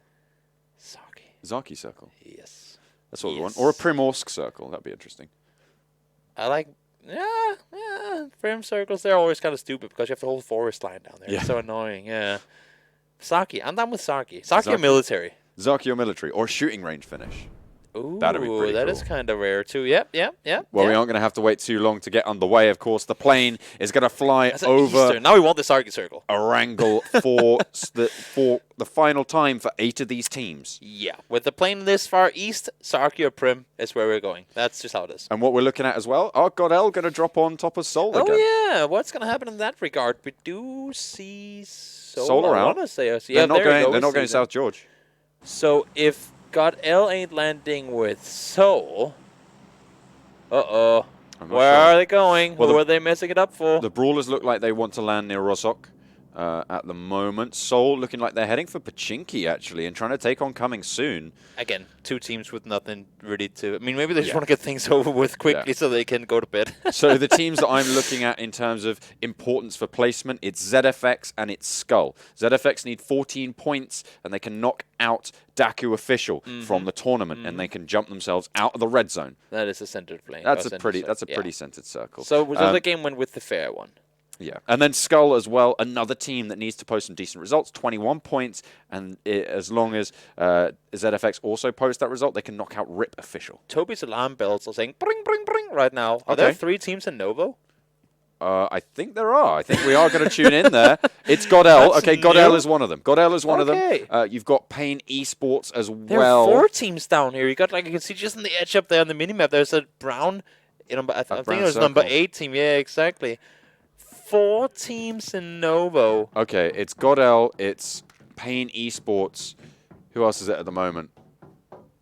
There's got to be some sort of not entirely coordination sure. to saying for the Yeah, people there's that ain't ISO. either in or out, let's just go down here and have fun. Yeah, I mean, that's pretty much it. All of these teams are confirmed. Their placements, GODL probably going home. Pain eSports also probably going home. And ISO almost certainly through. One thing to me, though, as fun as this is to see, as much do I hate it, because there are still teams that are not guaranteed that try to make their way in, and they're kind of relying on getting some of these kills, right? To make, we talked about Max. Was it them? They would need an 11-kill win. Yeah, they need 44 points, and if they ain't getting the win, then they need even more kills. Now they are actually in this area, but all these players are going to get wiped so early that could be their kills potentially be taken away. Yeah, GODL just getting knocked as well. Of course, it's not actually that many kills when you think about it. In the grand scheme of things, there's a total of 12 players out of 64 in this area. It still could be the difference maker, though. It could. It certainly could. Every point matters, and we've seen that time and time again. I mean, even looking at just the kills, that's what has now eliminated SWAT official from the tournament officially, because, of course, the evil big fellas have way more kills. They've got 68 on the board. And they are now outside of that red zone, which will obviously take them home if you land there. See ISO trying to figure out if they want to engage on this or not. We still have GODL and Pain full fighting on towards another. He says, okay, I think it's about time. I think it's about time that we make our way down there too. Wouldn't it be kind of ironic if GODL won this round? Like, can with you imagine 20 kills. With like 25 kills and like posted or like 30 kills and posted the best result across all the regions. I think it's a like 29 3 points kill win. from qualifying. 29 kill win is the highest we had across any region. So yeah, I want GODL to just completely roll everyone. Yeah. They've already lost a player though, so yeah, maybe not. This ain't gonna be easy, that's for sure. I mean, especially considering where they are, where they have to go. There was a team in military, there was a team in military, there was a team in farm, and they would have to pass all these to get to the circle. And the circle, I mean, is still very far away from their concerns right now. Yeah. Akno as well, looking for the shots over onto Assassin. Gonna get the flush as well. Pain eSports, They're not too worried here. No one really going to be able to get away from it. Pain need more. I think Pain just got eliminated. Yeah, I think they did in 16th. But what I really want to keep track of is where are ZFX, where are SKUL in this map, because they're really the only moving parts in these league tables at this stage. More than likely, as I said, we're seeing GODL go home. We're seeing PixL Spades go home. Maximus Alpha and Pain eSPORTS as well likely to go home. Unless Maximus Alpha posts a huge win here, then they're probably going to be out and down. GodsReign as well and SWAT official are going to be eliminated as well officially. So DAKU really the only ones that can trade off here. They'll need something really good going their way. GODL last remaining player on their team is going to be Philo. And with him having been spotted, I'm sure that ISO will be swarming him in. Maybe throw a nade on in there, force him out with whatever means necessary. Just don't lose a player in this. I know you're already guaranteed, but it's just one of those situations where you just don't lose a player. Yeah, I think they are, just trying to hunt Philo. They seem to have isolated him down to a single container. And in they go. One knock comes through. He's still going, alive and kicking, but there he goes. GODL eliminated in 15th. We're already down to, say, 56 players now. That's interesting. So we lost 8 real quickly. Yeah. Pretty clean sweep. Nobody else has been fighting whatsoever. But I mean, as we talk about it and how they don't get kills, they do actually get things from it. Because I'm used to casting in the point system where you only get placement points if you're top 8. Yeah. But here there's placement points for everyone. 16th is 0, sure. But then 15th is 1 and 14th is 2. So 2 points already guaranteed. And what did we say that ZFX needed? 17 points or 14 points? At the moment, ZFX need to look for more than 15 points. Total. But they already got 2. I mean, I know 2 is not a lot, but that's actually a lot of help coming in because they could be one of the teams to fight early and potentially lose a player. We'll have to see how much more they can get done. Of course, Maximus Alpha, they're just chilling. ISO, really far up on the top, so they're not worried, but picking up those kill points as well, it's going to be pretty decent. The thing is, with 3 teams landing down in Novo, and 4th as well, when you count Maximus Alpha, who are now starting to rotate there's a lot of open space on the rest of the map. There is. There's going to be so much working there. Especially considering the circle is rather center and there's a lot of land on the map. I mean, land on the in the circle. There should be plenty of room for people to go to. But then again, I mean, if you know that, I have a slight idea that when you jumped out late and you saw there were still a billion players in the circle or in the plane, you're like, okay, so there got to be a way and out there, which means I can go for whatever I want because there's so much room. With everyone saying that, there are very few compounds that are like the god compounds or the priority compounds. And then it has like the opposite effect. Like there's so much room you can go anywhere. Yeah. But then they all want to go to that one good spot, and then they fight anyway. The question I have is, have ISO realized that Maximus Alpha are breathing down their necks? Because if they try and rotate away, because the blue circle is starting to encroach on them now, they don't have too many meds. You can see Sidhu just picked up an adrenaline shot, so that's going to tide him over for pretty much the entirety of their rotation. But you can see they're not really worried about anything. I don't think they know Maximus Alpha there. No vest, and he has quite a ways to go. M24, already have one, don't need it. Yeah, just going to keep that one on board, and you can see Maximus Alpha just trying to catch those rotations as they come through. I mean, they do need a ton of kills, so why not get it started early on? Avi gets himself knocked right there. Not a whole lot more to it. Finished off immediately after 2. Satan now crossing on over, the most glamorous Satan I've seen in a long time. He'll get himself some meds, 3 first aids, 5 bandages, a couple of boosters added to it as well. And they need to get going soon because that new circle is going to pop momentarily. They do certainly need to get a little bit of a hoof on. Of course, Maximus Alpha actually only qualifying for the semi-finals on a technicality. So they are a team. Yeah, because I forgot about that. Yeah, so it was a week or 2 ago. But it was AKHP who were sat above them. They had points deducted because they weren't playing on mobile devices. Of course, that is in the rules. You do need to be playing on a mobile device to make sure it's safe. Sorry, not safe, competitive. I mean, I cannot stress it enough. For competitive players, read the rules. I mean, and it might be in situations where you're not even intending to cheat. I mean, now, this is a pretty obvious one that people are doing these sort of things. Yeah. But, I mean, overall, there could be rules that you just don't think about. Yeah. Could be a weird bug exploit. It could be anything that you don't even consider being against rules. And then, make sure to read them. Well, here is the next circle. You can see SKUL, one of our teams that we're looking at in North George, have another circle there. I didn't quite catch where ZFX were, but you can see ISO now have rotated. They lost a player in Novo, but They are going to be able to make this rotation. They have the vehicles. PixL Spades, we've seen them do this before. Same spots. This is exactly the same setup that Team India came through. So Scout last time razzed it across, tried to go up the hill and through this barricade. Now, are they going to vary it? Interesting. Very interesting. You can see Oh, they're they're waiting. so more cautious now. And they're not showing themselves, though. But that's the thing. You can sit here and try and get as much info as you want, but it's going to be completely up to PixL to give it away. If they're committed to this one, they've heard them drive on the bridge now. If they're committed, there's no excuse for showing yourself at this point. Don't shoot before you have that vehicle across the bridge. Yeah. That would just be complete waste of time. Because then why were we here to begin with? Exactly. We'll see, though. Because I think Team India are kind of aware of what they're trying to do here. I just like it. It's clearly... I mean, the fact that Team India is over, because last time they played it safe. Yeah. But then they moved. Here, they're playing it overly, like extremely safe. Scout. I think he's wedged that. I don't think he can use it anymore. That's unfortunate, because now they're throwing smokes forward. Oh, this is actually a smart angle. We might be able to spot out HP. There's one player without full HP there. Is that damage done from them, or is that maybe just a weird wonky situation earlier? Look at this. They're not giving them anything. But also, they can see over the wall, so it does make it a bit easier to see without being seen. Look how slow Team India are taking it, though. They're like moving up so carefully. There's 2 players just holding back, and you can see the rest of them are just moving forwards, turn, and seeing what they can get done. They just know that PixL Spades are here. Like they have a gut feeling at this stage. When do you reach the point, though, at which because I respect PixL for not wanting to give them a Pixel. But here comes the blue. Yeah, that's what I'm saying. When do you reach the point at which you kind of just have to cross? Because they cannot just all run over and then run back into the blue, take the vehicles and drive, right? They'll have to commit at some point. And also if you're PixL, how far do they have to drive? Oh, spotted one, but look at the damage coming in return. Perfect play from Team India. Yeah, Jaljit goes down, though, however, and that's going to be a flush as well coming out from Puzzler. But they are going to trade it back, and the shots are ringing true for Team India at this stage. Maximus Alpha? Okay. Well, they have to rotate, of course, from Novo. That's where they came from. ISO already made their way across, so now it's just on these players to go for it. Rain and HB still on the jaws of death. Either side of the bridge, Puzzler going down.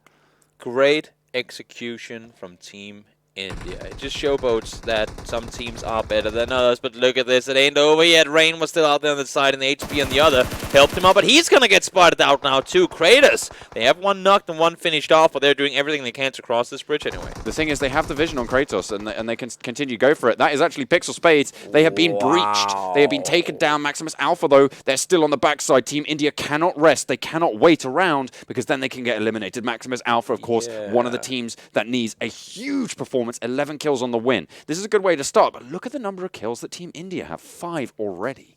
I gotta give kudos to PixL. They really did everything they could to win this. There's just obviously a margin in Team India being, I don't want to say that much better as a team, but with them, it was just a fair fight on both parts. I mean, one team was doing a smart plan, another team was doing a really smart counter plan, and it worked out for Team India extremely well. They sent 2 over, they have one holding the position, just waiting forward, and they executed it extremely well. Here comes Maximus Alpha. They know exactly what's going on. Scout, he's going to find some cover there. Actually dropping down. That's a lot of damage he's going to take. Whoops. Also, that's him not being able to help his teammates. For sure. His rotation is going to take a little bit of time. They should have spotted that out, though. But Maximus Alpha, they have to hold. They have to wait. And India have the better position here. They can take exactly what was going on. Nate, see what's going forward. Scout actually has a decent sideswipe on that. He doesn't have the angle quite yet, but they might have it. But meanwhile, over towards the chopsticks coming soon, spraying down onto HYDRA, who trying to just escape over those fields. They should be all right. We saw ZFX over on that west coast earlier on the mini-map. They're one of the teams that we're looking at to post some decent points to knock out their counterparts. DAKU official, who have played all 16 so far. Also, another thing to here we go. Oh, let's see Scout here. Hold that thought. Let's see if he can get it. And he does. Team India needs to heal. Can you get the first enough? Gets a take from the booster. He might be able to get himself one more take from it. Oh my goodness me. That was so close. You can see the rest of the team are deserting him. He made the call. He knew exactly the times on it. Yeah. Very well done. The booster's really saving his life there. Grows are getting dropped. No one really too close by to try and go for it. Oh, taking down 2 players from Brawlers. Of course, again, 2 teams that already in some won't really matter in the overall scheme of things. But this circle shifting up towards Ruins, really, really rough place to play around. Probably the closest you'll get to a somewhat Miramar-esque ending on Erangel, with the whole terrain is rough to drive around. You can't really do a whole lot in that regard, and you just have to know every little dip, every little position to get yourself that best position possible. Yeah. See what they can get done. The thing is as well, if Evil Big Fellas go out now and ZFX win, there's potential that ZFX could leapfrog Evil Big Fellas. And take them out of the tournament. So we'll see how they're able to do. A nice little mount up there. Is there friendly fire? No, he just landed on the bonnet, so he didn't take damage. But is there? Can you run over your teammates? I believe so, yeah, I believe you can. Big kudos, big congratulations to PUBG Mobile for not doing that. It is one of the most common mistakes in PUBG and PC.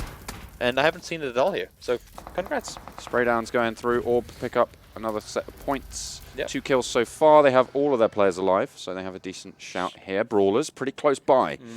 They might want to try and have a word about it. Of course, Frost and Nova King already gone down. This is an early drop for Brawlers, but of course they're already sat in first very comfortably. Not too likely they're going to hit that 400-point mark, but nonetheless, really good showing for them in these semifinals. Yeah, I think they will need, what, 37 points? I think they were in need of in order no, to they get need all 27. The way up there. 27 that's points. how it is, yeah. So a long ways away, but then again, you can never count them out. They can do crazy things no matter how many players they have alive. This is a far southern position. Yeah. There's Seoul again. Quite a ways to go. Winners of the first map. Sweethearts of the Indian region. Yeah. This is actually quite few teams for this stage of the circle, because this is only third circle now just coming in. Seoul very central on it. That is a rough circle but for that's ZFX, 12 teams is where we expect to be in 2 circles' time. Yeah. For ZFX, though, they were on the far western side. Circle just shifted east. And again, I mean, sure, game's going against them, but there's not out of it at all. I don't think they have any kills yet, but they have all 4 players alive without any damage taken so far. And most importantly, they have a chance in this area of the map to scout before they move. We lost so many players earlier. We talked about it before. There is enough room for teams to maneuver around here. You can tank a bit of blue if you have to as well. Play it smart. If you're really, really smart, what you do in these sort of circles, if you're on one side, the circle shifts to the other, you got to go all the way around and hit the entry point on the opposite side, because that is where nobody will be. In the previous circle, those players that were out there would have gone further center, so you'll have room to move around on your own. Oh no, MegaStars, they lose their final boss, gets flushed out by Brawlers.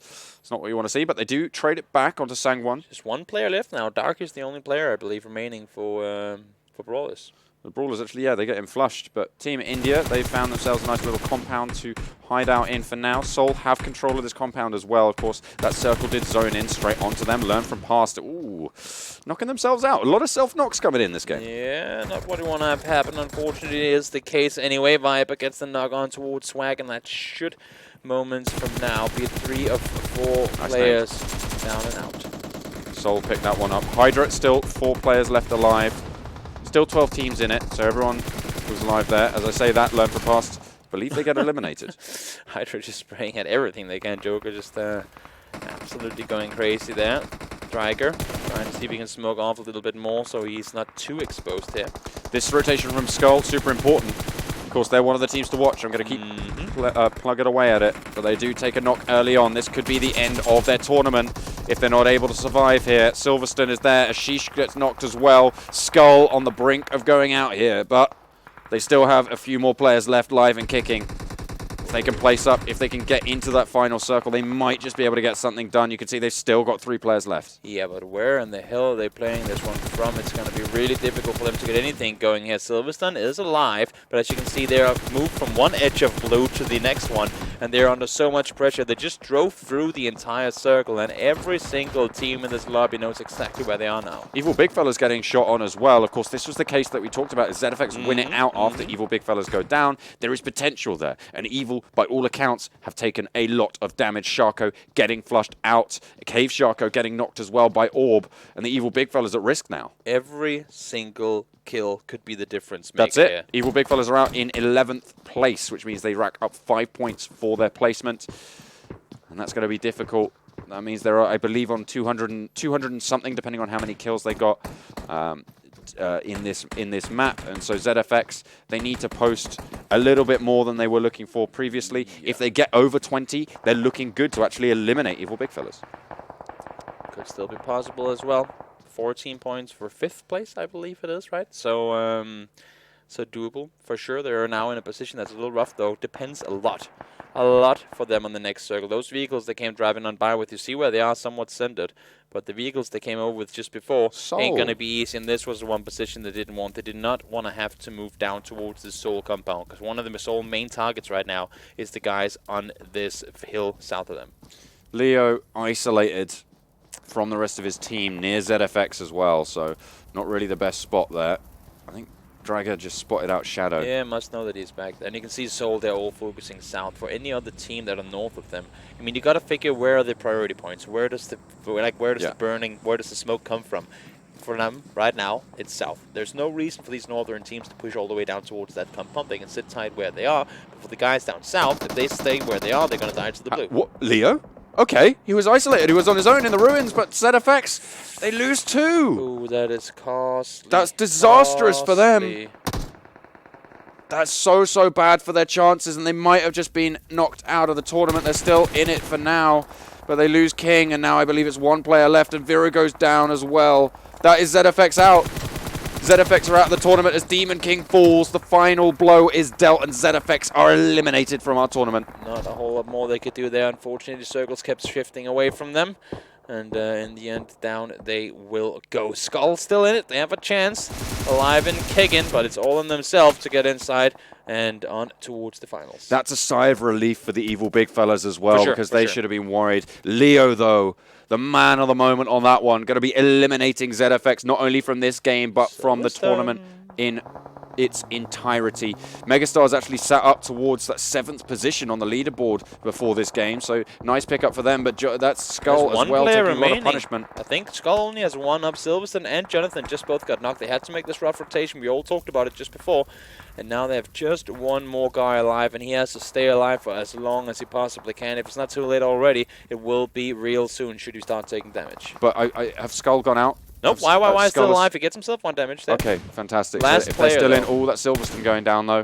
Last player alive. Still taking a lot of damage. So if ZFX There's can only get 7 teams though. There's just 7 teams. Yeah. That's a lot of placement points coming your way, and they already have some kills with it too. Again, they don't have time to worry about the points right now. All they have to worry about is getting as many points as they possibly can. And again, every single kill at this point, because we can't do the exact math right now, with everything happening and teams getting eliminated. The more that he can stay alive, the more single point that he can get off of this could be the difference maker. But honestly, if your SKUL right now is inside the circle, no one will be shooting at him right now. All he has to do is stay exactly where he are and stay alive. Oh, that's going to be difficult though. You have your vehicle right next to you. Have to go for the blow up. Actually takes a lot of damage. Look at his armor. He has no meds. Oh, he got hit! And that's it. SKUL are down and out, and that is going to be them eliminated. Are you sure? Yes. 6th place? Yeah, I believe so, because they needed a little bit more. They needed 20 total points in order to jump up. Of course, that would then be them taking out DAKU official. They're not going to be able to jump up. Of course, they get 12 points there on the board. That's so lucky. And SWAT official, they've already gone. But Rip and DAKU will be breathing a sigh of relief, as will the evil big fellas moving forwards. That is so close. That is extremely close. Of course, we'll get to see the overall scoreboards after the game and congratulate the players having made it, or giving our condolences to the guys that haven't. New Circle pops once more, and HYDRA today seems to be the ones that have the magnetic field around them. Oh yeah, well they are going to get the circle this time around. Question is, can they hold it? Everyone going to be looking for this position. This is another terrain finish, Toby. So it's another position where they're going to be looking for that nade over the top. That might just find some damage actually. Neo has a decent arc on it. Gets a nade down. God kill knocked. Good throw right there. 1 more coming in, same position to get the finish off. There are vehicles around too. They'll blow up momentarily, haven't already. And Neo, as you can see, sitting all by himself. They have 9 kills on the team total. I didn't talk a whole lot about them coming into today, but they really have been one of those. We haven't done crazy things, but we've always been up there kind of teams. It's all guts and glory for the end of this now. All of these teams confirmed to be going through. The tables, I believe, are pretty much locked in terms of who's being eliminated. So we'll see who's going to be able to rise to the top here. Neo, get down from that rock. There you go. That's not so much Neo from Matrix, I guess, when he can't even dodge bullets. Yeah. I mean, well, the thing is, when he's ready, he won't have to. Yeah. He's still in kind of the apprentice situation. He hasn't jumped inside Agent Smith yet. Yeah, he hasn't jumped over the road yet from like the skyscraper. Oh yeah, he's done the jump. Yeah. One day. Yeah. He did dodge that one. You're saying I can dodge bullets. I'm saying when you're ready, you won't have to. But the sprays come through. Is Orb not going to be able to dodge the bullets from Bishma? Gatuk, the only player left standing for Orb in that location. And he is going to go down and out there, out in 6th. Now 5 teams, sorry, left standing. Yeah, it's going to be really, really close now. We did see a lot of eliminations early. It's going to mean there's going to be a bit more room here for these teams to maneuver around. We're only in circle 6 with 14 alive. I mean, this has been one cluster of a game. We did talk about how many open areas there were, and now with Neo, he had 4 guys alive just a second ago, and now he's all by himself. Oh dear. See what he can get done. That's Leo going out in 5th for the MegaStars. The executioner of ZFX himself. Yeah. He's going to be going down, but his team will be moving forward, so we'll be seeing more of him into the regional final stage. It's going to be oh, there's a nade. I think that's a Molotov into the smoke on ISO. A lot of damage found from HYDRA. That's disastrous for them. They're going to be chunking through the meds. And you can see the positions here. It's just one big layer cake to finish things off. Every little plateau, they have to clear their entirety, and with so many smokes available for these teams, it's just going to make it ever so more difficult. 4 teams remaining now. Bishma gets knocked as Soul roll on towards the HYDRA stronghold. Soul and HYDRA both have wins today, and they're seemingly trying to get themselves one more to it. But they're also both taking casualties now. HYDRA, though, playing it really well as a team here. Dreiger staying behind, trying to get the better angle on towards the guys, kind of have the overview position. But we do have ISO pushing around underneath, and I don't think that HYDRA actually spotted that. There's a player behind them as well. Yeah. So they have to be very, very careful there. The nades are good there. That's Neo behind them for HYDRA, so he might just be the spanner in the works that Soul need to try and dismount them here. But you can see he's just crawling. He's spotted Dreiger. He's playing it so slow. Oh, it's a waste, just pushing straight on through. Godkill goes down. That's going to draw the attention forwards, but Neo doesn't finish it off. No! What? Was it one of those I think I killed him? Dreiger survives and 180s, takes Orb out in 4th. He just stopped shooting. He just stopped. That's unfortunate. Yeah. But ISO now trying to crawl their way up the hillside. Maybe his phone died. Maybe it did. Maybe it did. Well, there we go. It's ISO trying to crawl their way up. Soul after stronghold on the left. HYDRA still have some players up on the right, but they are severely diminished now. Soul looking for their second win today. Yeah, they really, really want to sort of solidify their position here. They did have they didn't play to the pride and prejudice level that a prestigious level that they're kind of. Pro Pride, that's a movie. I mean, it's a book. It's a book as well, yeah. But they didn't play to the level I think that the community hypes them for. So getting a good finish off here on the last day of the qualifiers, that would be a good... oh, that's an 8, right? Oh, is it smoke? That was? I think it might be in a smoke. Okay. But Dreiger is the last player alive for HYDRA. So he's going to be trying to third party this fight now. ISO, they know where Soul are, but Soul don't really want to push up too far. At this stage, they're waiting for this next circle pop, and that's really going to dictate who's going to have to move and when. I think that circle popped actually towards Soul. It's pretty hard to see with the minimap and all the damage indicators, but as we see here, HYDRA, Dreiger all by himself, one with the nature. AK in hand is the better weapon up close, trying to, hoping, I guess you can say, that Ninja will be the one to take this fight for him. Ninja is going to actually go for it. His teammate is down, so he's going to lose on out, and that is going to be HYDRA now, last team standing against Soul. 14 kills racked up, 7 kills for HYDRA. They're rolling out. Dreiger knows exactly what's up. He pops up. The final stand is here. Gets one, finds cover, goes for a second, but it's just not enough, and that's Soul rolling it down, the second winner today, with huge kills on the board. Really, really impressive plays coming out from Soul. Sure, again, they had the compound in the middle there, but they were constantly moving around, trying to secure themselves that spot. And every time a team came anywhere close to that compound, shots fired immediately. They knew the danger. If you're sitting and fighting another team, because they've had that happen so many times over the course of the tournament, if you have a compound, all of a sudden you let one team in, they got a building on the opposite side, you constantly have to worry about them. And that's going to mean that you cannot put as much focus on what's going on around you. Then that's when every team starts third-partying, pinning you inside, and all these things, right? If you have that compound, you can keep it for yourself, keep it clean.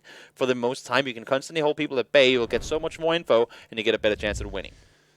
And win they will. Soul able to take it down, but we had a couple of important kills and engagements happening in that game. ZFX and SKUL both failing to meet their points quota, which means that both RIP Official and DAKU should be safe. I'll have to double check on the exact stats. I'm always so afraid to sort of say anything before we know that it's in writing, but it should be extremely close. Yeah, it certainly should be. A lot of these teams really were trying to put it down. Unfortunately, though, missing out on that is just not great. But Evil Big Fellas should be pretty pleased with that. They went down early on, but they are going to be able to eke it out and see themselves right. Of course, the Brawlers confirmed now to be top dogs in this tournament in the semi-finals. They will be moving on to the regional finals, and that's really what everyone's looking for. Yeah, I wonder if we'll see bridge camping like this again, because I think Team India has told people that do not camp us when we're in military. We will take you out, and we will anticipate that you guys are standing around on that bridge, that's for sure. Yeah, we'll see what they can get done. It was a decent breach as well. We talked about how India were able to move on over, and they were doing it very well. It wasn't like it was, oh, luckily they managed to get 2 knocks, or, oh, Maximus Alpha came in third party. No, they actually made the breach, and they made it work. They did it extremely well, and that's one of the reasons that we see them up there in the top. I mean, they just played smart. They never over-aggro. They never do anything where they don't really have control of what their what the surroundings are like. They play according to what they have available, and they make it work. So extremely well done. Nicely played as well. Dryga actually ranking up to second, so getting a decent chunk of points on board there and seeing what they can get done. But here are the points as they stand at the end of the game. Of course, this is going to be the final entries for a lot of these teams, and we will have our official wording on the standings in just a moment. I'm curious to see how many points, I've got the team name too, SKUL get away with from this game, because they got a 6th place. That's a lot anyway. Let's see, 14 total. Not going to be enough. Only 2 kills. I thought they had a few more. 6 more and they would have made it. It's always those close digits. It's always the close digits. Yeah, 6 more points and they would have been tied on up with DAKU. But with the tiebreaker coming in, they had 42 kills. DAKU had 41. So if they'd got 6 more points and they got a few more kills, it's so close. It's so close. But all of these teams now, I believe we have got the final results in for the table. So this is what we're going to be looking for, because 8 teams going home.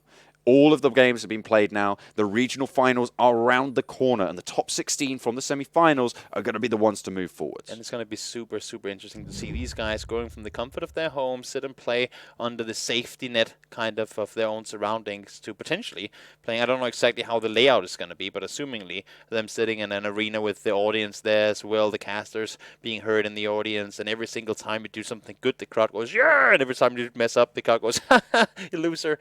They probably don't say that. But I mean, there's just a lot of pressure to play under that, and now that's going to be even harder, because they just made it to top 16. I don't want to say easy, but doable. Yeah. This is going to be top 2 they're going to be playing for after this. So I've just taken a peek at the scoreboard. Don't say anything. I've taken a peek at the leaderboard, but I'm going to highlight something when we get there, because it is very, it's something we've been talking about a lot of the time. We've also talked about Mortal and how he's such a big asset to the community, throwing out all the YouTube instruction videos and all those things all the time.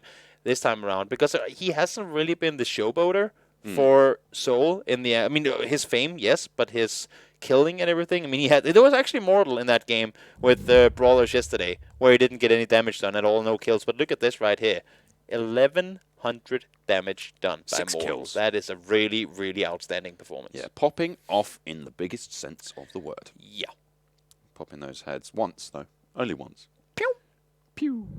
Was going to be able to get it done, but here we go. Here are your 16 qualifiers for the next phase, for the regional finals. Congratulations to the Brawlers, Team Insidious, HYDRA, Team Soul, Orb coming soon, MegaStars, ISO, Indian Tigers, Team India, To Learn From Past, Pain, Retribution, 8-Bit, Big Evil, Big Fellas, Rip Official, and DAKU Official. Congratulations. You've made it. I'm not going to take the next. Oh, there's only 8 in the next one. That I can do. There is only 8. That's doable. There is only 8, and who are they? Let's see. That was so damn close. SWAT go out by 3 points. Yeah, actually, it was 1 point that they go out by. Oh, I thought it was 98 on the 16th. Was it? No, I'm not sure. I believe it was DAKU. In any case, it was extremely close. GodsReign and SKUL sitting tied at 190. You have ZFX down at 188, and then there's a bit of a gap further down towards Maximus and the other guys down there. But really close tournament. And it just goes to show, I mean, sure, we can say, oh, they should have done this and that in the last game, but every game matters equally, and it's just so insane to me that you can have so many games played with such a wide point system, and it can still come down to a couple of kills. Yeah, and that's the thing. This is what I wanted to talk about.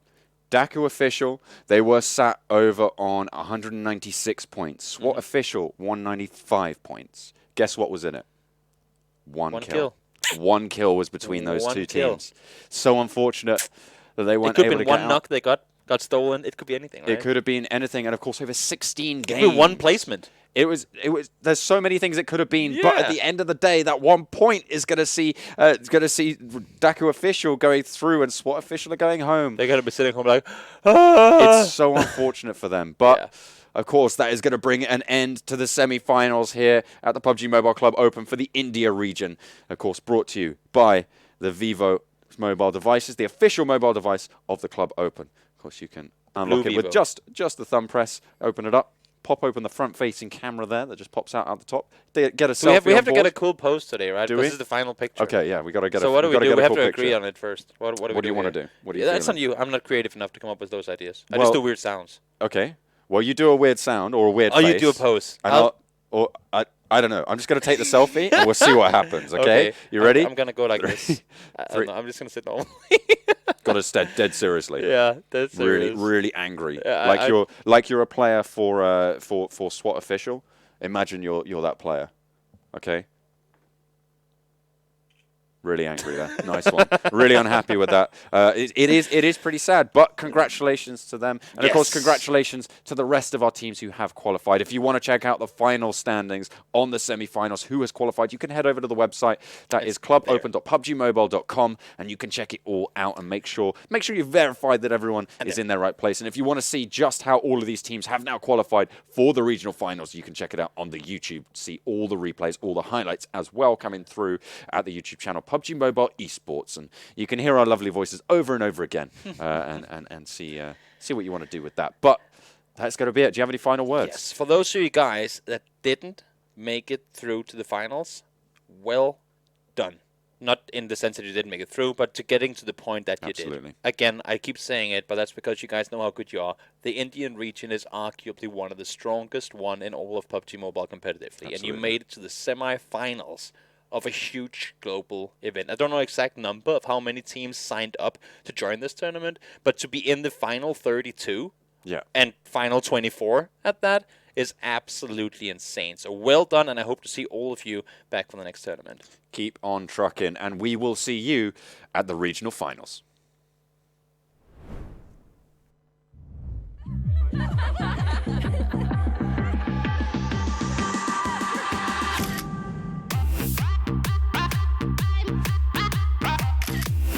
I'm an elder child, so why?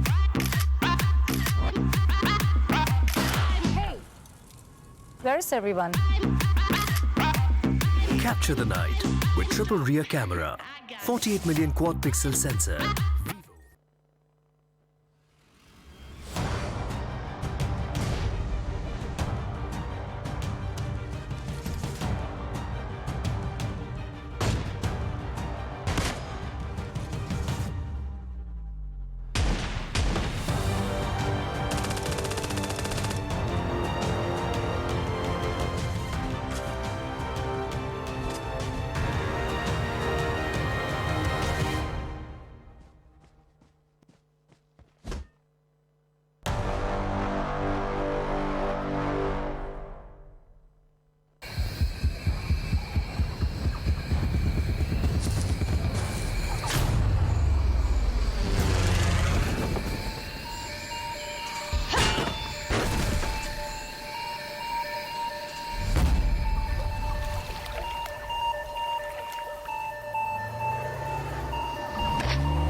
Mobile for free.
One year ago today, PUBG Mobile went online in over 200 countries. On the one-year anniversary of the game, we're here with you to witness the honor and the glory.